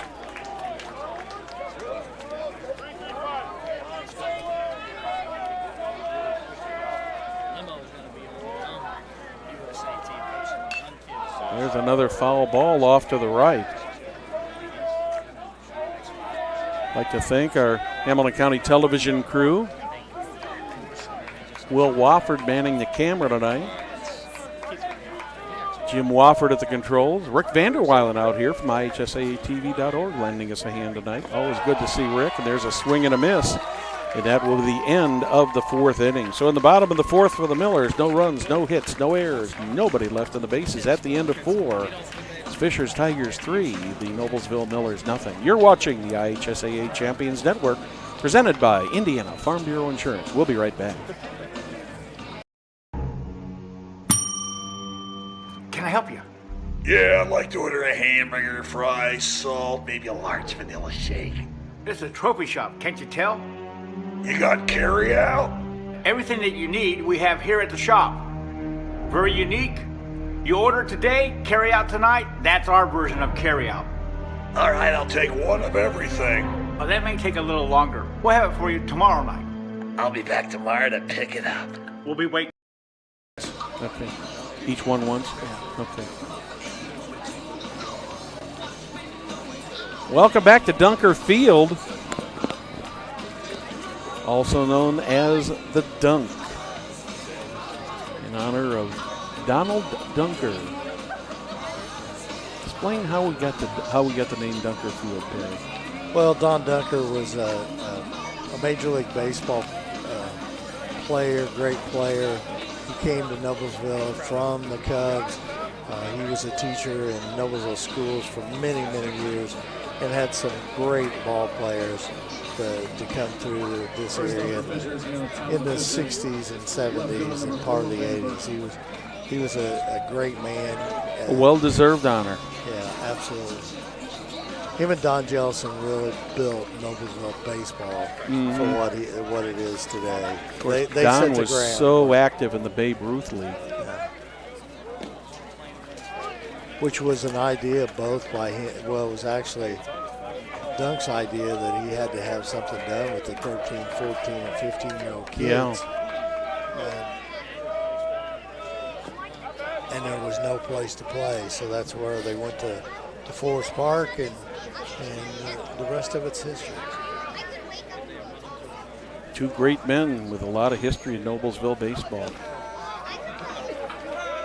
2 balls and a strike on left fielder Ben Burton. Burton flew out to center field his first time up in the 2nd inning. We're in the top of the 5th. Tigers ahead by 3. That one's outside, 3-1.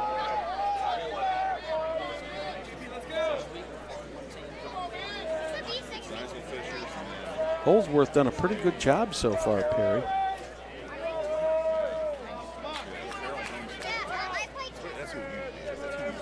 The 3-1 to Burton. He's on base with a walk. You know, the funny thing about it, you are so right, because if you really take a look at this, you know, Holsworth's only given up 4 hits. He's walked 2 batters, okay? Strikeouts are 4, and he's down 3-0. He's pitched very well. He's up over very close to 90 pitches now, so, you know, I'm sure that Coach Kiefer's got him on a short list at least here. Throw back to first. Burton back in plenty of time. Woolworth takes the first pitch for ball 1.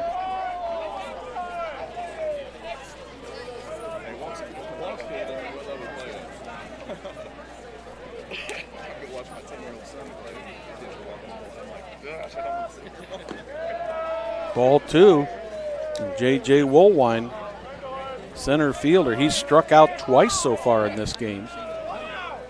Struck out to lead off the game in the 1st, leading off in the 3rd. Coach Kiefer coming out to have a word with Holsworth, and it looks like that's going to be it for Holsworth. Why don't we hear from one of our great Hamilton County television sponsors here while we get the pitching change. Absolutely. Wolford Theater, movies on the go. Free movies at Whitten Park in Fishers, presented by Saxony. Next movie there is June the 2nd, Despicable Me 3. Free classic movies at Forest Park in Noblesville, starting this Friday, June the 1st, through the month of June. And the first movie includes My Dog Skip, Overboard's coming up, Field of Dreams, Bruce Almighty. And you can see the complete list on WalfordTheater.com. Well, we're going to have a change in pitching here. Jackson Ramey is going to come in to pitch for the Millers, and going over to third base for the Millers will be Cade Nellis. Yeah, and that's what the Millers did here this morning when they brought Ramey in to pitch. So that won't affect anything as far as the batting order for the Millers. You know every word in your school's fight song, but you can't remember your agent's last name? Let us know what you have and what you need. Find the local agent at infarmbureau.com. The Indiana Farm Bureau Insurance. Stop knocking on wood. So officially, as of this point,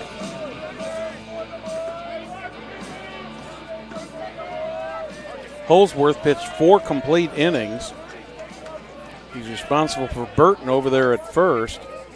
Also responsible for Woolwine at the plate. He threw 89 pitches, Brad. Over to first from Ramey.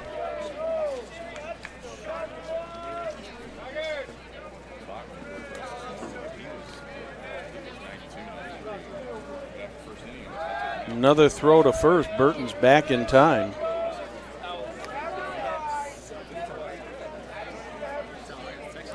No outs, a 2-0 count on J.J. Woolwine.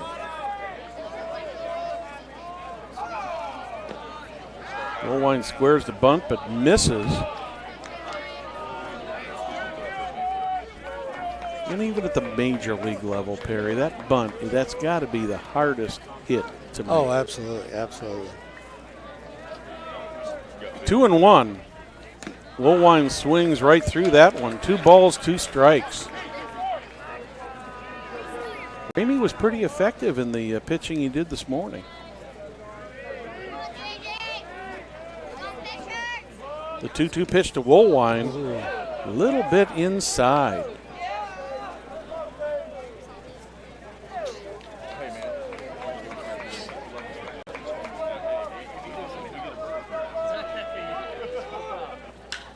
There's a high fly ball to right field. Randolph is going back, and he makes the play. Fortunately for Bryce Randolph, the sun not a factor out there right now. It's pretty well set, and Randolph is in the shade of some of the trees out there, so he didn't have too hard of a time tracking that ball. First out of the top of the 5th. Greg Yoho steps in. Walked and flown out so far. Fouled off, scored the first of the Tigers' runs in the first inning. Tigers scored 2 in the first, 4 in the fourth. Correction, 2 in the fourth. Another throw over to first, back in plenty of time. Brad, that center field camera is a great view out there. Great shot, yes. Thanks for Mr. Jim Walford and Mr. Vanderweiling. Steal attempt there by coming up with that idea and setting it up, and you know, that's a wireless camera and it's also battery operated, so all we have to do is take it out there on a tripod and set it up. Great addition to our production staff. Absolutely. It's fantastic for 1 baseball. ball, 1 strike. 1-2 now on Yoho. The leading hitter here on the team of Tigers at .430. I would say he's due for a hit, wouldn't you? He's 0 for 2. Hot shot to the shortstop, going over to third to get the lead runner. Great job there by Cooper Miles, and even a better job by Cade Nellis to get the runner Burton at third. bad bit of base running on the part of Burton. He should have waited when that ball was on that side. But he's retired. That is the second out. And officially, Yoho reaches base on a fielder's choice. Yeah, because pretty much I think you're taught in Little League, make sure that ball goes through before you take off from second, okay? Yeah, if you're on second base and that ball is hit in front of you, you need to make sure that goes through. And it was just an easy hit to Cooper Miles. And big shift on now for Grant Richardson. 3 fielders on the right side. Richardson swings and misses. Evens the count, 1 ball, 1 strike. Caden Ellis is right in the middle between second and third. Back to shortstop Miles. He's to the right of second base. There's a pop-up. Nellis is getting under that one. Should make the play. He does. And Caden Ellis retires Grant Richardson for the third out. He does a great job coming in here at third base here this inning and made 2 big plays. So in the top of the 5th for the Tigers, no runs, no hits, no errors, 1 left on the bases. Through the 5th, the score remains the Tigers 3, the Millers nothing. You're watching the IHSAA Champions Network presented by Indiana Farm Bureau Insurance. Celebrating 25 years, over 25 years, Logan Street Signs and Banners specialize in that last-minute signage and banners. Serving Noblesville and Hamilton County since 1992. You can contact them at 317-773-7200 or visit them on their website, LoganStreetSign.com. And don't forget to check them out on Instagram, Facebook, and Twitter. How about Noblesville Trophies? Offers a large range of products, including sports trophies, corporate awards, and in-house embroidery. Noblesville Trophies provides you with that same-day service for those last-minute decisions. Contact him at 317-773-7391 or check them out on their website, NoblesvilleTrophies.com. And don't forget, Movies in the Park coming up this weekend. Absolutely. This will be the first one, My Dog Skip. If you want to see the rest of the lineup, check them out on our website, WoffordTheater.com. Coming up at Whitten Park, it'll be Despicable Me 3. That's coming up Saturday. And then all the Fridays in June at Forest Park in Noblesville. Classic movies by Wofford Theater. On the go. We're in the bottom of the 5th. Miller's trying to get something going here. Top of the order up for Justin Keever's club. Tyler Owens steps in. Walked and struck out so far. Richardson is behind him, 2-0. No action so far in the Tiger bullpen. There's a hot shot right over the glove of Matthew Wolf. Let's see if they score that a hit or there. They are giving him a hit. He ends up at second with a 2-base hit. That was a hard hit ball down there. Yes, it was. Owens comes through with a 2-bagger. That's the 4th hit of the night for the Millers. That'll bring up Cooper Miles. Miles has walked and struck out in this game. Millers need to get some runs here. That's getting a little bit late here. We're down to the bottom of the 5th. Miles with a walk and a strikeout.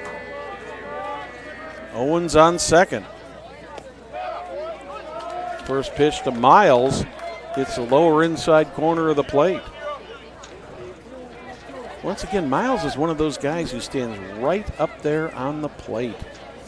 You know, most kids do anymore, you know it. You know, and that's what has really made Grant Richardson very effective, and I'm sure that Matthew Cherry knows that.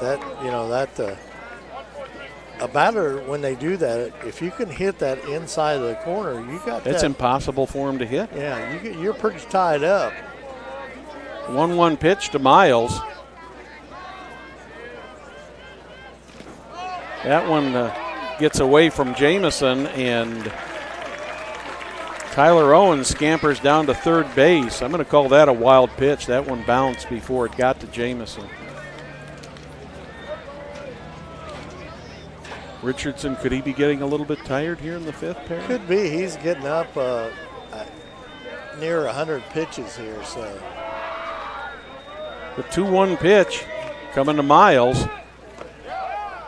Misses inside, 3-1. I was commenting to Scott Henson when he was here with us that Richardson has been very effective with his curveball tonight, not nearly as effective with his fastball. There's another fastball, and he ends up walking Miles.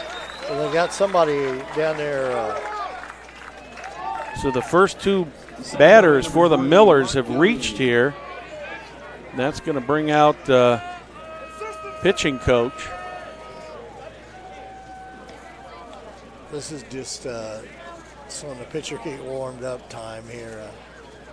Not going to be a change, I don't believe, this time out. He's just going out and talk to him.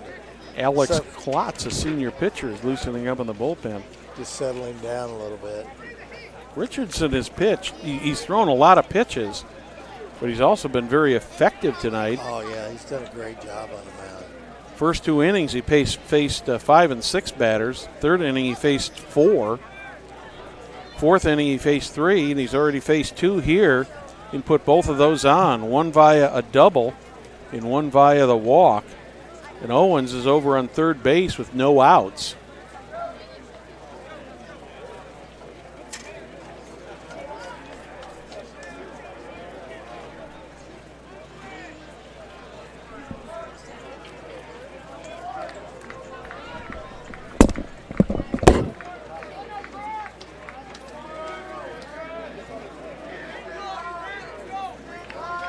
So the meeting in the mound is over. Millers with runners at first and third. Tyler Owens at third. Cooper Miles at first. Mark Gowdy at the plate. He struck out twice tonight. Over to first.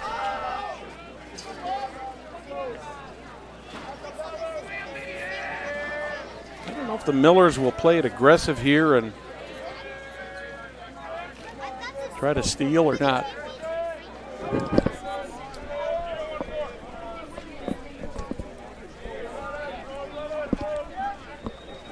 Gowdy gets tired of waiting. He calls timeout.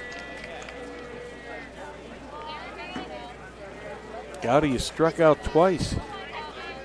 323 hitter. Swing and a miss. Ball got away from Jamison just for a moment. Miles thought about trying to take second, but then thought better of it. Miller's on the corner with no outs.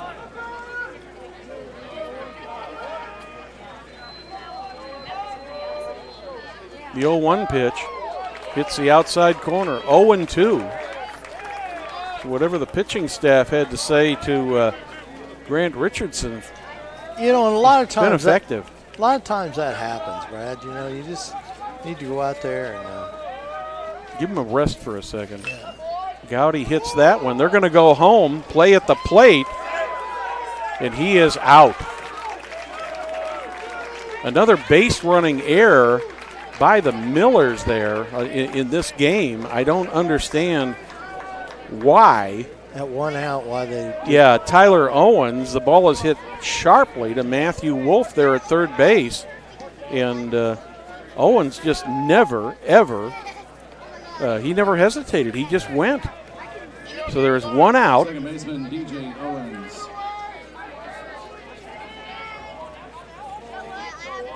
Still 2 runners on, but instead of being at the corners, they're at first and second. That one's low and outside. DJ Owens steps in. He's got a strikeout and a base hit in this game. 1 ball, no strikes, 1 out, 2 on. We're in the bottom of the 5th.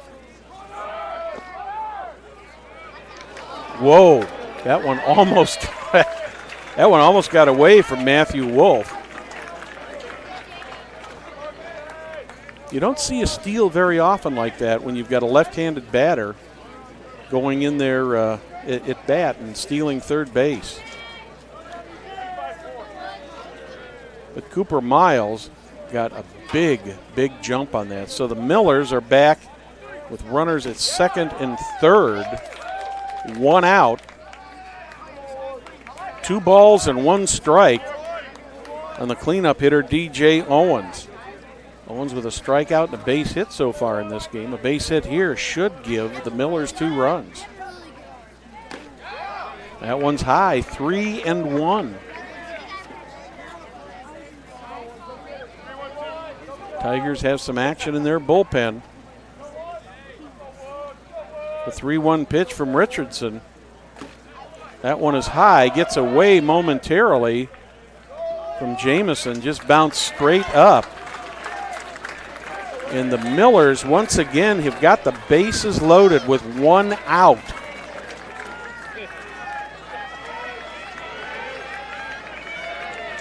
How many times, Perry, can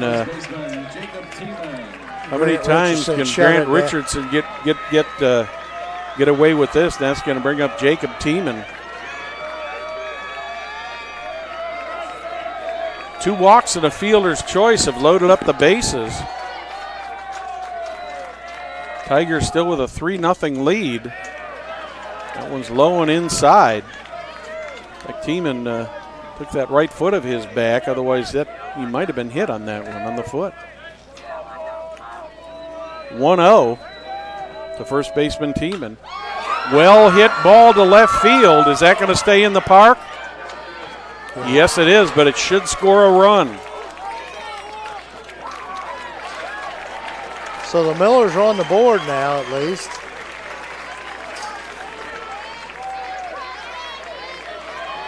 That ball left the bat, Perry. I thought we might have a grand slammer, but I did too. Ben Burton was right there at the track and made the catch, but on the play, Cooper Miles comes in and scores the first run for the Millers.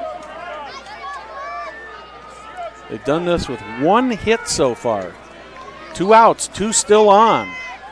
3-1 now in favor of the Tigers here in the bottom of the 5th. There's a fly ball going to the left.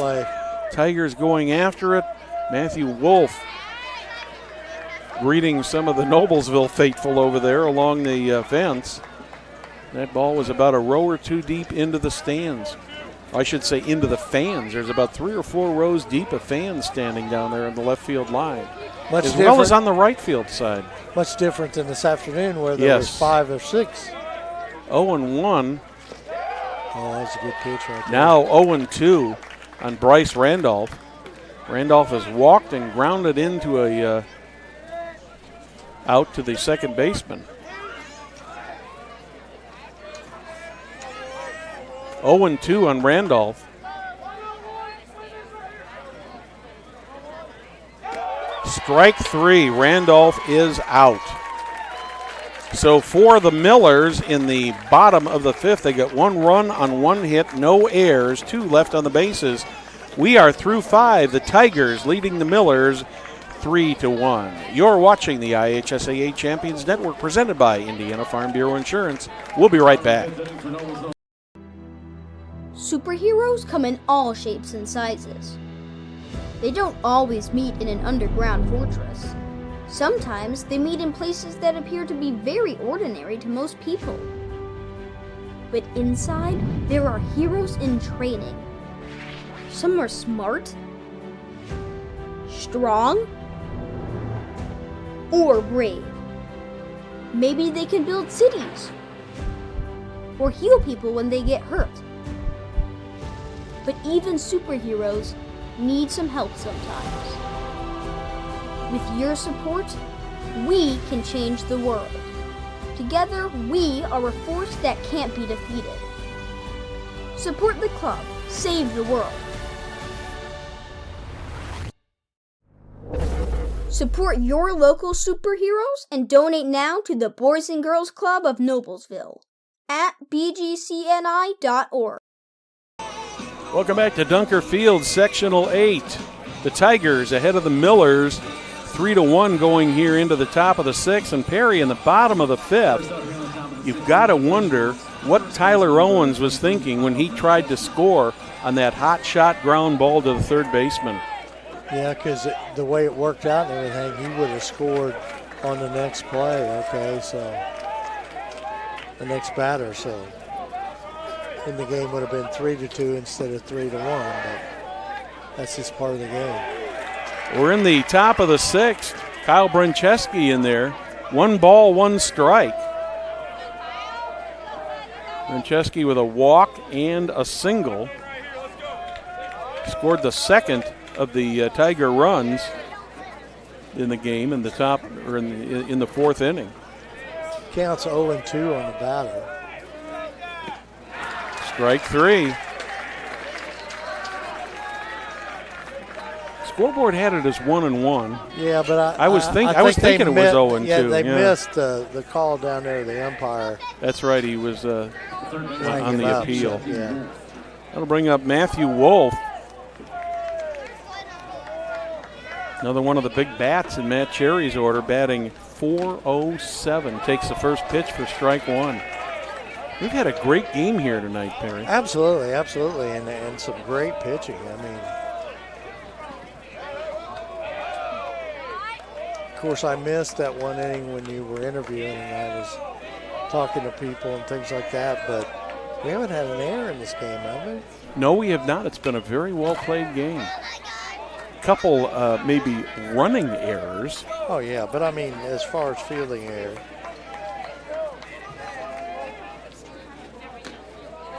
That one's outside. 2 balls, 2 strikes. Third baseman Matthew Wolf. 1 for 2 tonight. Swing and a miss. Wolf goes down. Jackson Ramey has been very effective since he came in here in the 5th inning. So true, and he was effective this morning's game too. Mm-hmm. That's 2 strikeouts so far for Jackson.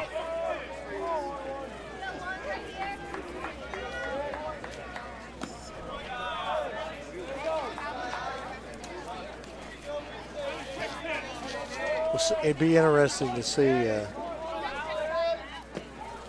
Swing and a miss, evens up the count.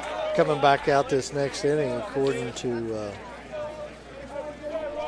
the scorebook, the official scorebook, Grant Richardson's pitched 116 pitches. So we'll see when the Tigers have had Alex Klotz down there in the bullpen loosening up. 1-2 pitch. High, evens it up at 2 balls, 2 strikes.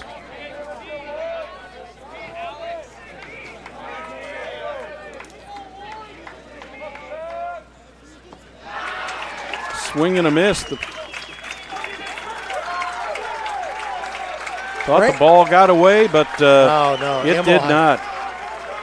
So in the top of the 6th for the Tigers, no runs, no hits, no errors. Jackson Ramey struck out the sides. Still 3-1 in favor of the Tigers. You're watching the IHSAA Champions Network presented by Indiana Farm Bureau Insurance. Celebrating over 25 years, Logan Street Signs and Banners specialize in at least last-minute signage and banners. Serving Noblesville and Hamilton County since 1992. You can contact them at 317-773-7200 or LoganStreetSigns.com.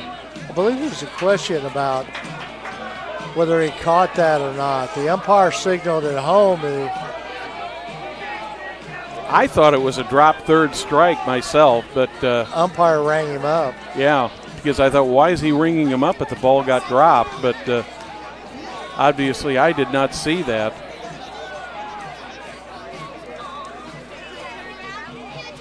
And it looks like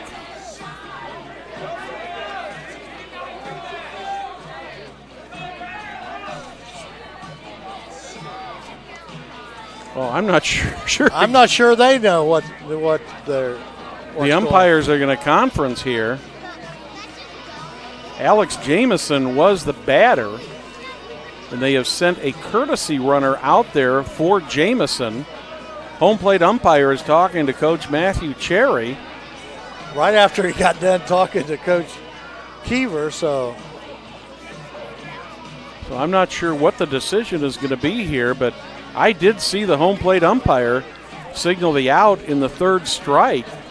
And as I said, I thought from my vantage point, which we don't have a real good vantage point here because we're behind the play, I thought the ball got dropped. And with first base open, that means that Alex Jamison can run down to first base, which he did. And the Millers just left the field, and Coach Matt Cherry is talking to him. And in the meantime, he sent out a courtesy runner out there, and the courtesy runner for the Tigers is still on first base. So I don't think Matthew Cherry is going to win the argument on this, and the Tiger runner is coming off of the bases, and so the Tigers will have to take the field. But in the meantime, while we got a moment here, let us remind you that don't just hope you're covered in the event of an accident. Find agents in every Indiana county at infarmbureau.com. That's the Indiana Farm Bureau Insurance. Stop knocking on wood. Jim, do we have a replay on that? Noblesville Trophies offers a large range of products, including sports trophies, corporate awards, and in-house embroidery. Noblesville Trophies provides you with that same-day service with those last-minute decisions. Call them at 317-773-7391 or check them out online, noblesvilletrophies.com. Well, Perry, from my vantage point on that particular play, what I saw is the catcher Jamison swing at that ball. I saw the right hand of the umpire going up, signaling the out. But we couldn't see. But it appeared to me that the catcher Immel may have dropped that ball, but as Jamison left the box, he went down to first base, and the Millers left the field. But anyways, the discussion is over, and Jamison was called out on the play, and we are going to go to the bottom of the sixth inning. We got a new pitcher here. In all the... Yeah. Is that Alex Klotz, number 2? Yes. See what we can find out about young Mr. Klotz here. So that will close the book on Grant Richardson. I think you said he'd already pitched 116. Yeah. Thrown the 116 pitches, right? Yeah, nice.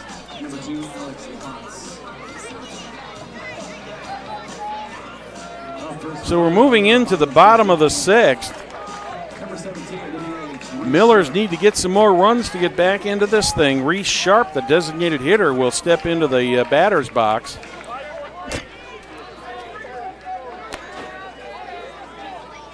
Sharp is 1 for 2 with a single in the second inning. Big swing and a miss by Sharp. He was trying to make up that run right there with a poke out over the left field stands. 0-1. That one's a little bit outside. Klotz comes into the game here. He's pitched 12.2 innings, given up 13 hits and 10 runs. Struck out 13. He's faced 65 batters. 2 balls and a strike on Reese Sharp. And he's a senior.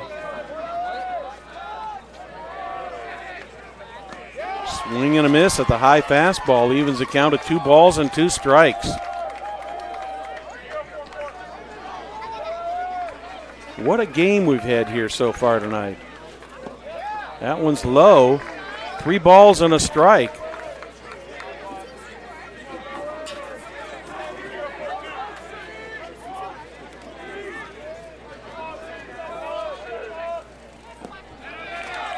The 3-1 pitch from Klotz is a little bit low, and the Millers have got the leadoff runner on base in the 6th inning in the form of Reese Sharp. I would imagine we're going to see a pinch runner here. I may be wrong, but no. Catcher Ethan Immel steps in. Immel is 0 for 1 with a walk and a strikeout in the 4th.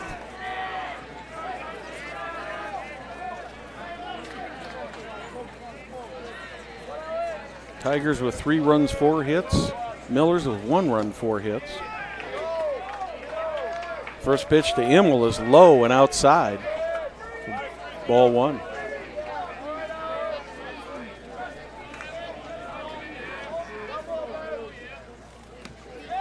That one hits the outside corner. Evens up the count at 1-1. Tigers would like to see something hit on the ground in the infield.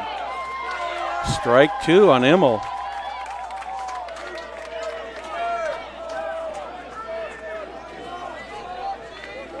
One and 2 on Immel. That one's high, evens up the count.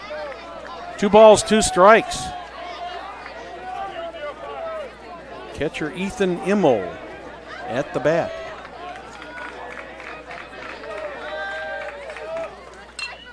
There's a high pop-up. Was there going to be room to play that? Franceschi is going over, and he makes the play for the first out of the 6th inning.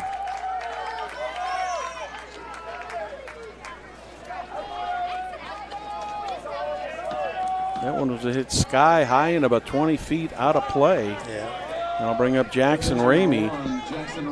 He's Ramey is now the pitcher.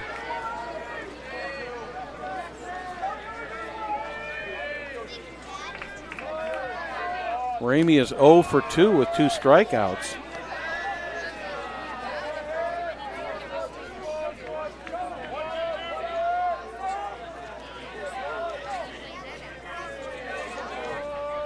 One 1-0 pitch. Just got under that one, got a piece of it. Evens it up at 1 ball, 1 strike.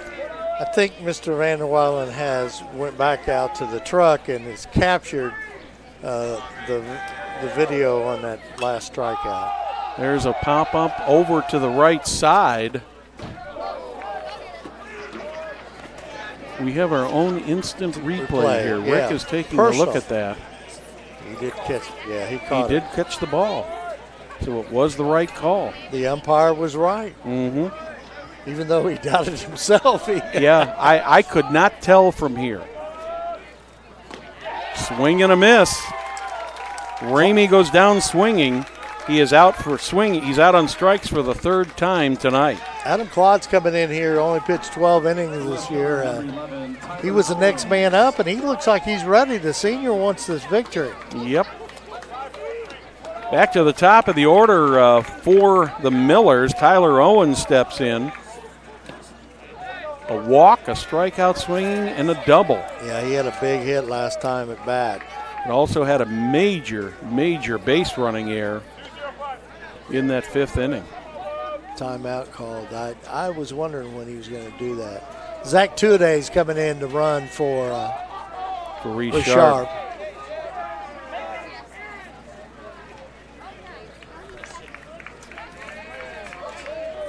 So Tuanay will be the pinch runner here in the 6th inning for Reese Sharp. For the designated hitter.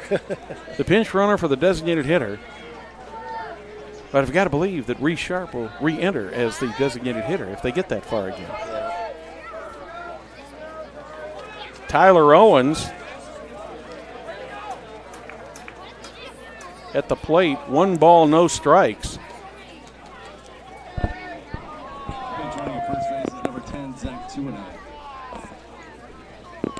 Not sure what the question was, the umpire to Keever. I guess he didn't catch the name or something. Either that or Justin had told him that Sharp would re-enter, which he can one time.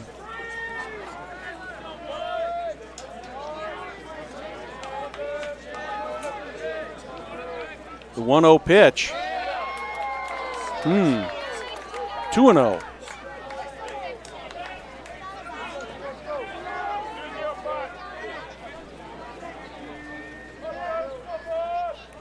On Tyler Owens. Ball in the dirt. That one gets away, and Tuanay gets down to 2nd. Give Tuanay 2nd on a wild pitch.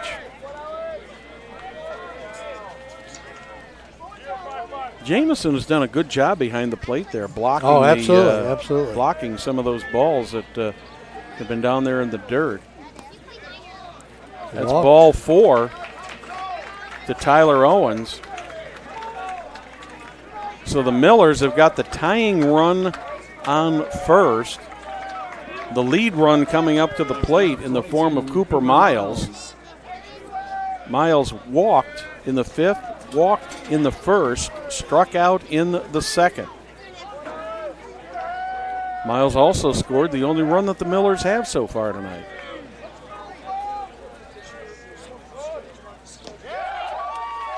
Strike 1. Well, thanks to Rick Vanderweilen for sharing that video with us. That was a good capture on his part. That one gets right through the legs of Jamison, and the Millers have got 2 runners in scoring position now.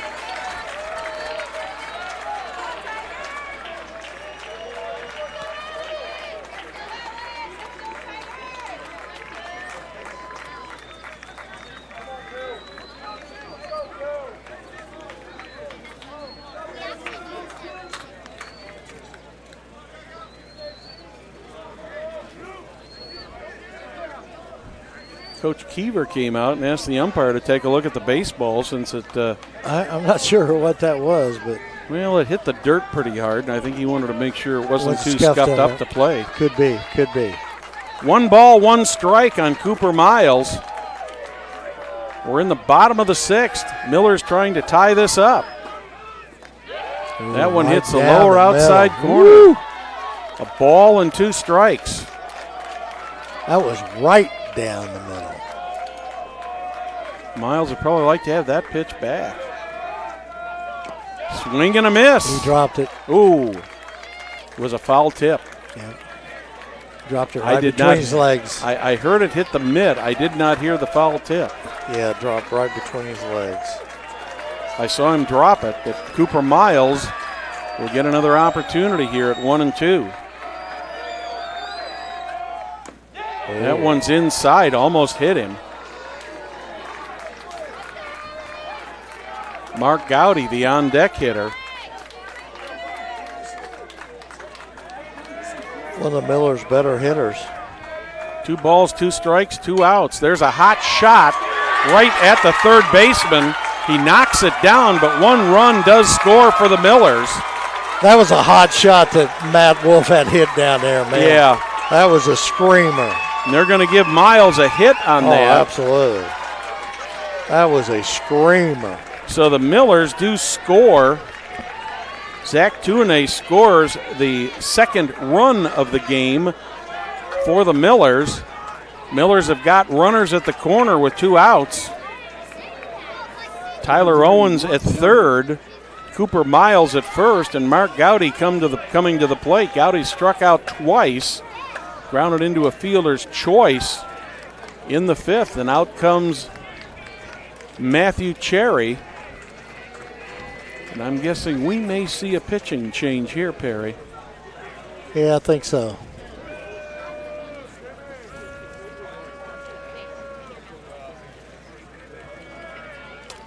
Klotz is going to come out, so while we're making the change, let us remind you that you're watching the IHSAA Champions Network, presented by Indiana Farm Bureau Insurance. Logan Street Signs and Banners. Over 25 years, Logan Street Signs and Banners has specialized in that last-minute signage and banners, serving Noblesville and Hamilton County since 1992. You can contact them at 317-773-7200 or check them out on their website, loganstreetsigns.com. New pitcher for Fishers, number 15, Matthew Wolf. Matthew Wolf's coming from third base in to pitch for the Fishers Tigers. Noblesville Trophies offers a large range of products including sports trophies, corporate awards, and in-house embroidery. Noblesville Trophies provide you with that same-day service for those last-minute decisions. Contact them at 317-773-7391 or check them out online at noblesvilletrophies.com. So Matthew Wolf is going to move from third base to pitch. Haven't seen who's going to be over on third base yet for the Tigers.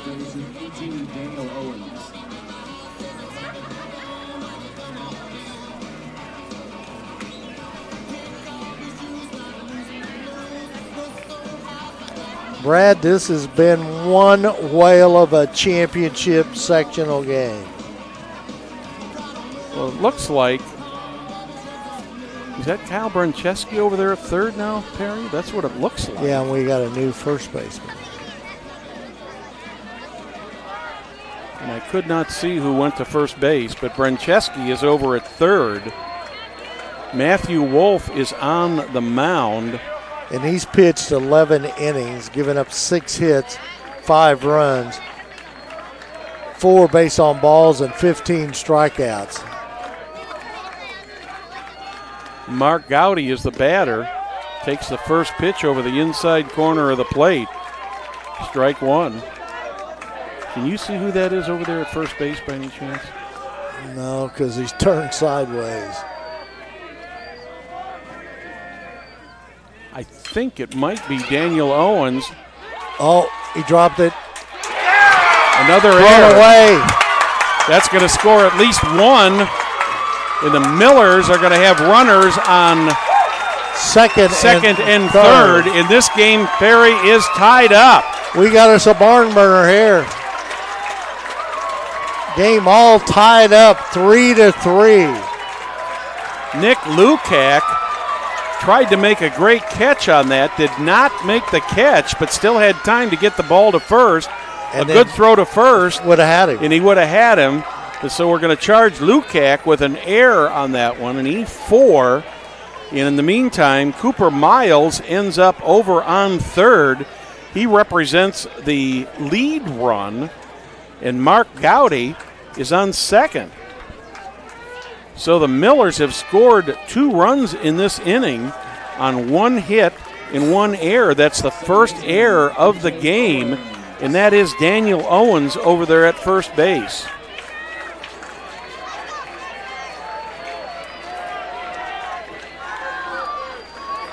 What you wonder about in that case is if Brancheski had been over there, if he might have been able to make that play. You just don't know. Still 2 outs. That one's a little bit low. 1-0 on DJ Owens. We're all tied up at 3. We got us a ball game. We've had a whale of a ball game all through the first 6 innings of this game. A little low and outside. 2-0. The first error of the game cost the Millers, or rather gives the Millers the tying run.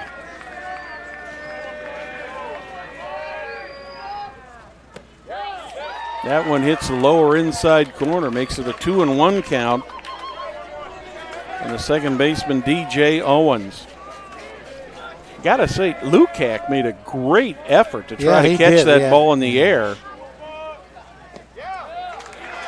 I guess to show you how important those throws are. Oh, yeah. I mean, in all honesty, he might have been better backing off and taking that on the bounce rather than trying to he was trying to catch dive for it. Yeah. 3-1 on DJ Owens. Millers have scored 2 runs here to tie this game up at 3-3 here in the bottom of the 6th.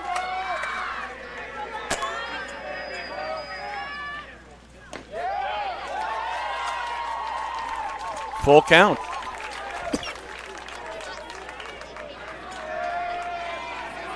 Full count on the batter, 2 outs here. The Millers got runners on second and third. We got us a tie ball game. Time is called. Wolf on the mound for the Tigers now.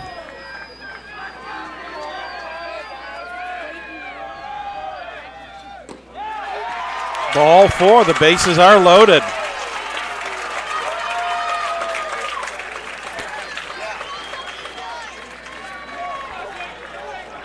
This is an all too familiar scenario for the Royals so far tonight, Perry.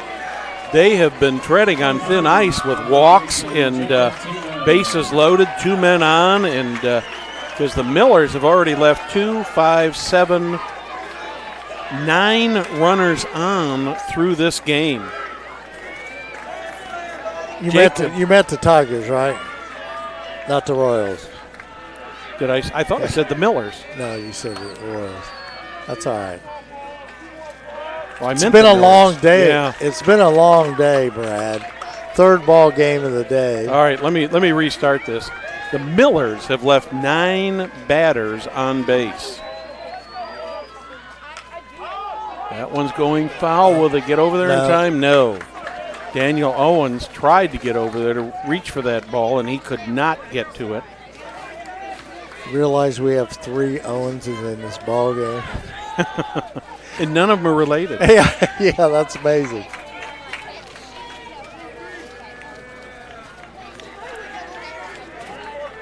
Winner of this game, whoever it be, will be playing the Zionsville Eagles next Saturday at Loeb Stadium in Lafayette. 0-1. Oh, big swing and a miss.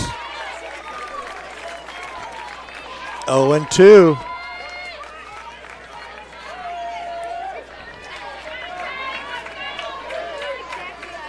Will the Millers leave 3 more on the bases here, Perry? Could possibly do that.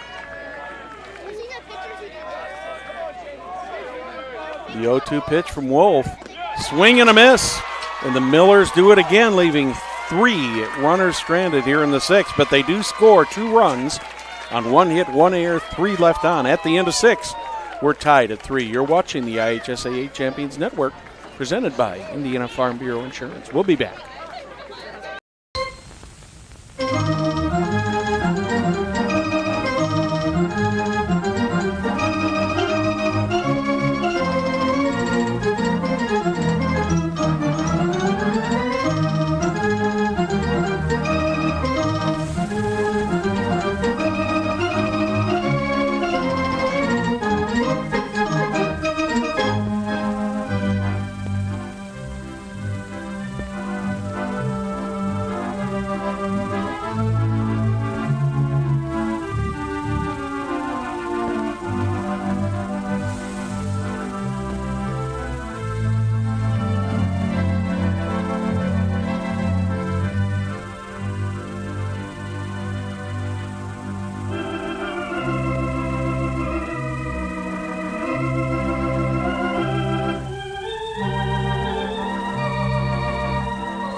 Welcome back to Dunker Field. It is a brand new game, all tied up 3-3 here in the championship game of Sectional 8. The Millers sent 7 batters to the plate there in the bottom of the 6th, managed to score 2 runs, but once again left 3 batters on the bases. First up for Fishers in the top of the 7th. Leading off the 7th for the Tigers be the second baseman, Nick Lukac. Lukac swings and misses at the first ball. He's in the hole 0-1. The pitch, a ball. 1 ball, 1 strike on Lukac.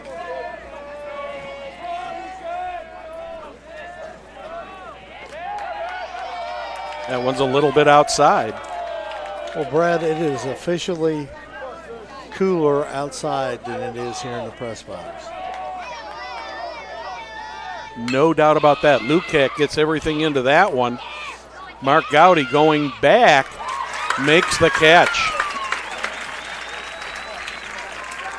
Nice catch by Gowdy out there in center field. Yeah, that ball was well hit. That ball probably was hit 360 feet. But the Millers are playing these Fishers Tigers very, very deep. It just shows the respect they've got for their bats. It's a great hitting team. I mean, Yes. they're batting .313 for the season. Jack Raudebush steps in, takes the first pitch for ball 1. Raudebush is 0 for 2 with flyouts to left and flyouts to center. Holds up in time, 2-0.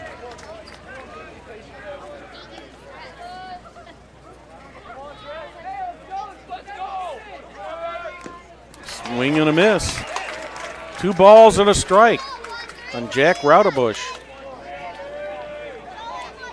Tigers wanting to get something on the board here to take the Millers to the Bottom of the 7th with a lead, but so far, one batter down. Jack Raudebush stands in there at 2-2.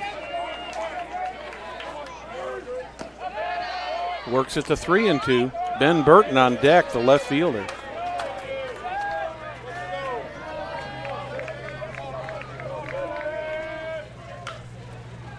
There's a foul ball sky high all the way over the Tiger bullpen, way down the right field line. Flag out there in right field. Nothing moving now. Very, very calm. Raudebush fouls that one off to the left side, just about the same place he fouled the other one off to the right side.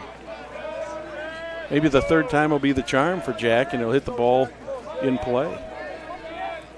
Full count.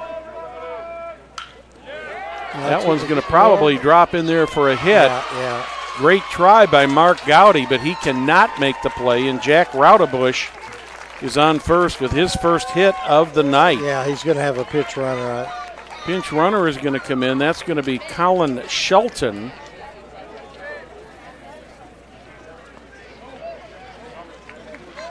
Pinch runner first base, number 20, Colin Shelton.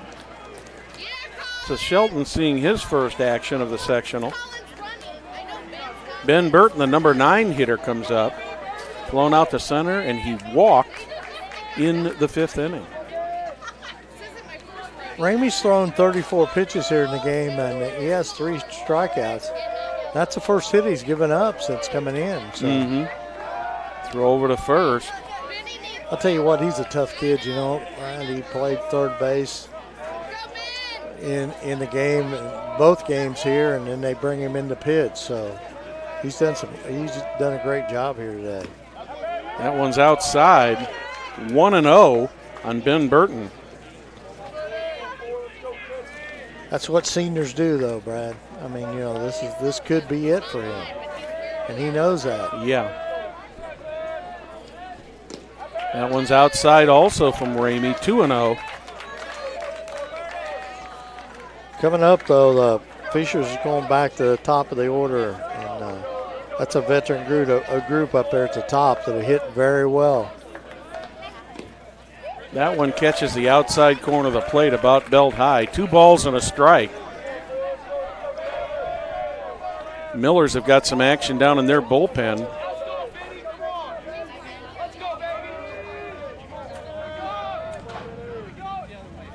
Timeout had been called. No pitch.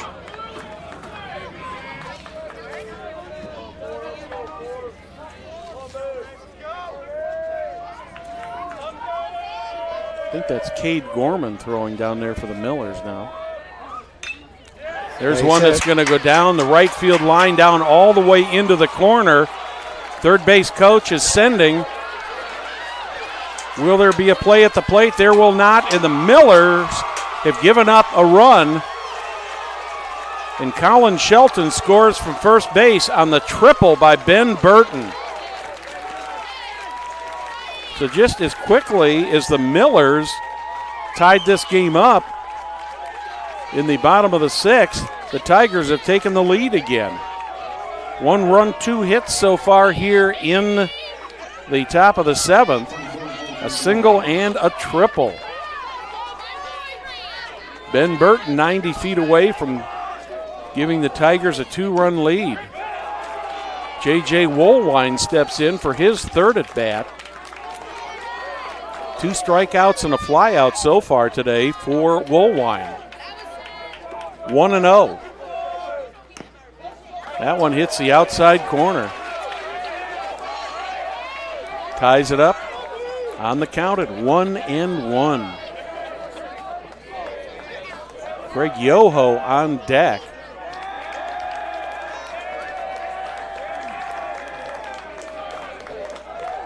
I don't think the Tigers would mind giving up an out here in the form of a sacrifice fly, Perry. The 1-1 pitch. That one's a hot shot right into the screen in front of the dugout. That'll make you wake up down there, won't it? It certainly will.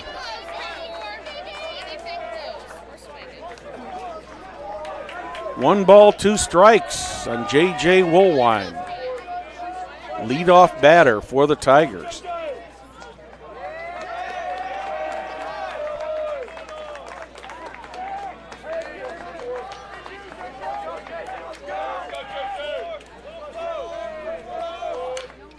There's another foul ball. 1-2. A lot of noise coming out of that Tiger dugout. Oh, yeah, they came to life here with the 1-1 lead here in the top of the 7th. There's a ground ball. Nice shot there by DJ Owens. Gets the ball over to first, gets the out on Woolwine. But the more important thing for the Tigers is Ben Burton scored the second run of the inning and given the Tigers a 5-3 lead.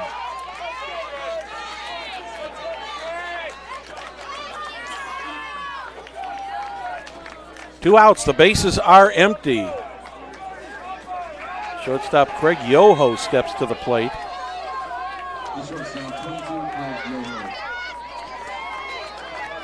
So the Tigers have a 2-run lead here in the top of the 7th with Craig Yoho at the bat. Takes the first pitch for ball 1.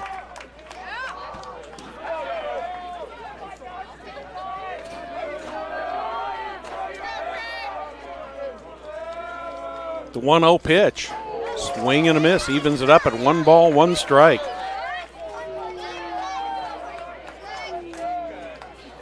After the 4th inning, it was almost looking like it was going to be all Tigers, but then Millers mounted a comeback. Next 2 innings, scored 3 runs, tied it up. Now the Tigers have come back here in the top of the 7th with 2 of their own to take a 2-run lead. 5-3, we are 2 outs in the 7th. Yoho, ground ball to short. That one scooped up by Miles, and he tried to scoop that up, but he just could not make the play. That will go as an error on Cooper Miles. So both teams have committed an error here in the ball game. Yoho reaches on the air. He's going to bring up Grant Richardson. That brings out Coach Justin Keever. He's probably going to make a change here.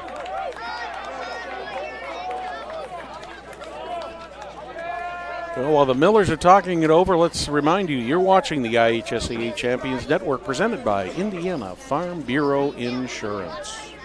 You know every word in your school's fight song, but you can't remember the agent's last name?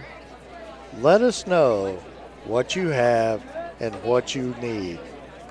Find local agents at infarmbureau.com. The Indiana Farm Bureau Insurance. Stop knocking on wood. I'd like to thank you for joining us in the IHSAA Champions Network presented by Indiana Farm Bureau Insurance. Also on the Hamilton County Television Network, brought to you by Logan Street Signs and Banners. And thank you for joining us wherever you are tonight. If you're watching on our websites, one of the websites, if you're watching via social media, we are glad to have you here with us, winding down from big day of baseball here at Dunker Field. 2 outs, 1 on for the Tigers. They've already scored 2 here in the top of the 7th, take a 2-run lead. You know, Brad, the one thing about this ball game, this is what we see every week in the Hoosier Crossroad Conference. Tremendous competition. Series. Swing and a miss. Richardson's down in the count, 0-2. Miller's got that big shift on again.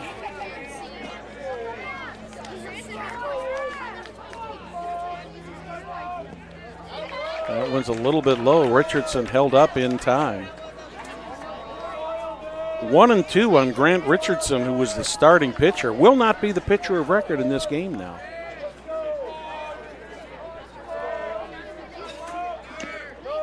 There goes, he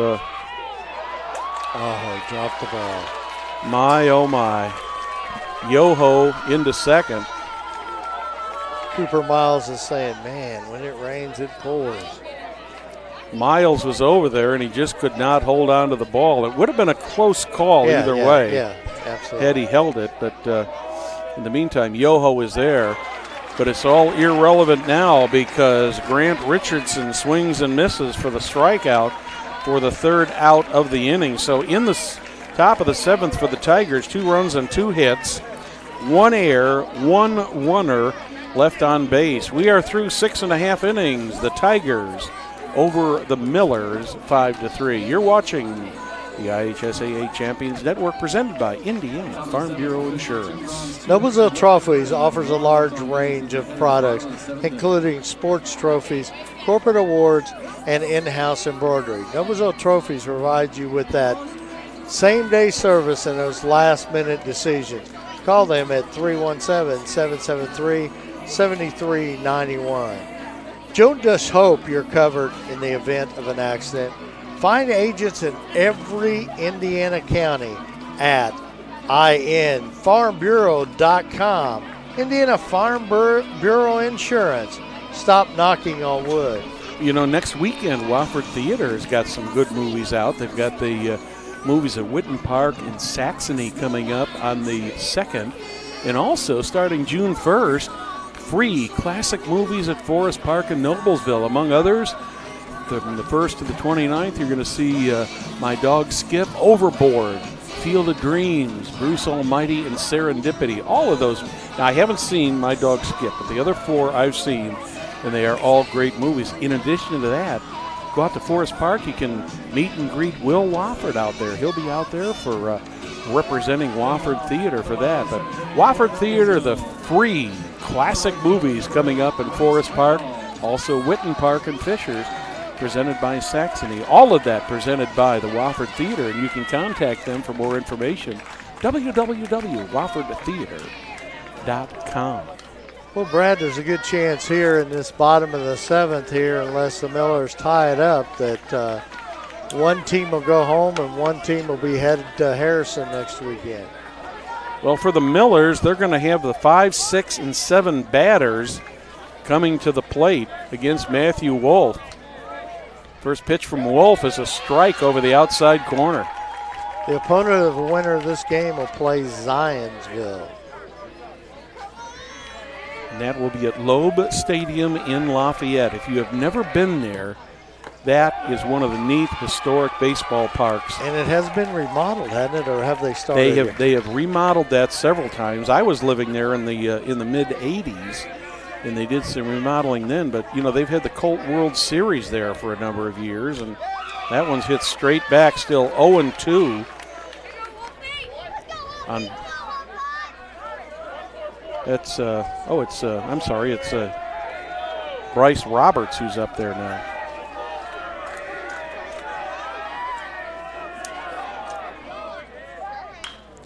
High fly ball to center field.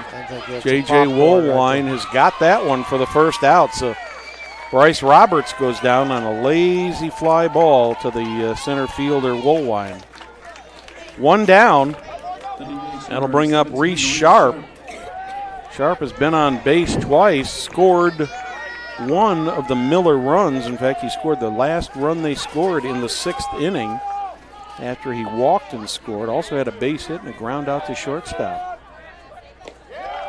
Actually, in reality, he did not score that run. Zach Tuane scored the run in his place as a pinch runner. You know, Brad, taking a look here, you know, you think about it, you know, this is the first and third place team in the Hoosier Crossroad Conference. Mm-hmm. When they go to Loeb next week, it'll be the first and second place teams it'll be a rematch with Zionsville. There's a high pop-up over to the right side. Don't know, is anybody going to get there or not? It bounces just barely in front of Daniel Owens, first baseman. He almost got there for that. It would have been a spectacular play right there in front of the bullpen. In the meantime, it's strike 2 on Reese Sharp. And I want to thank all the fine folks here at Noblesville High School for their hospitality during this sectional tournament this week. Had some great action. They have treated us very well here, and we do appreciate it. It's been our pleasure to bring you all these games, and hopefully we'll be doing the same thing just about a year from now. Always fun at the old ballpark. 0-2 on Sharp. The 0-2 pitch from Wolf. A little bit low, 1 ball, 2 strikes. 1 down here in the bottom of the 7th. Miller's hoping to tie or win this game in this inning. The 1-2 pitch, swing and a miss. Reese Sharp goes down swinging. Millers are down to their last out, Perry. And that'll be Ethan Immel who will step in. We've really had the pleasure of seeing a lot of good baseball and even the softball sectional that we did earlier this week. A lot of good competition. Yeah, there's some great players in this Hoosier Crossroad Conference, both on the baseball and softball side. It's always a pleasure to do. We're very lucky, 2 old men, to be able to broadcast in such a great conference like this and all it's the fun. sports. It's fun, Perry. And people ask me, why do you keep doing it? And I keep telling them, as long as I'm having fun and Jim Wofford wants me here, I'll be here. 0-1 on Immel. 0-2. Miller's down to their last strike.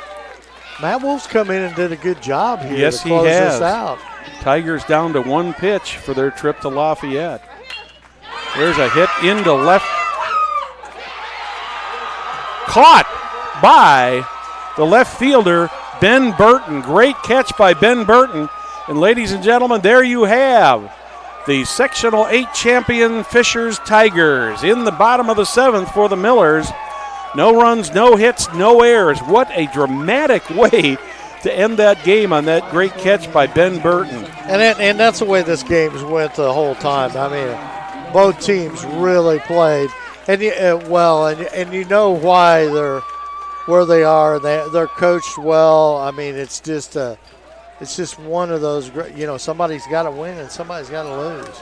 Unfortunately, that's the way all the sports are, and there aren't too many winners left at the end of the season. But the Fishers Tigers repeat as the Sectional 8 champions, and they will be going up to Lafayette next weekend. I believe they play in the first game, which I think, if I'm not mistaken, is at 11 o'clock on Saturday morning.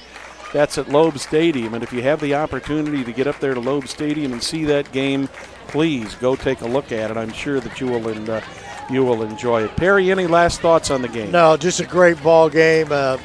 Great players on both sides of the field, and also great coaches. And I want to thank Coach Henson's Southeastern Royals for coming up here and talking with you for an inning. It's always great. I love my Hoosier Crossroad and Hamilton County coaches. Also thanks to Coach Justin Keever and all of his staff here at Noblesville, and to Coach Matthew Cherry and his staff on the Fishers Tigers, and of course our technical staff here, Jim Wofford, Will Wofford, and the assistance of Rick Vanderweilen, who was very instrumental in helping us get these games on the air and getting us the center field camera. And as you can see in your shot right there right now, Tony Euler and Leah Woldridge are just about ready to make the presentations of the sectional championship trophy to the Fishers Tigers. And we'll pick up that presentation. Attention to the home plate halo as Noblesville Athletic Director Leah Woldridge and Assistant Athletic Director Tony Euler present the Fishers Tigers the championship trophy. The Tigers are going to be captained by all of their seniors. They will be taking the trophy from Tony Euler. So congratulations to the Fishers Tigers, not only the HCC champs, the sectional champs for 2018. We'd like to thank you for watching tonight's broadcast of IHSAA Sectional 8 Baseball on Hamilton County Television and also on the IHSAA Champions Network, presented by Indiana Farm Bureau Insurance. I'd like to thank our other Hamilton County television sponsors, in addition to Logan Street Signs, Noblesville Trophies, and the Wofford Theater with the outdoor movie events. My name is Brad Silbert. On behalf of Perry Williams, thank you for joining us. Good night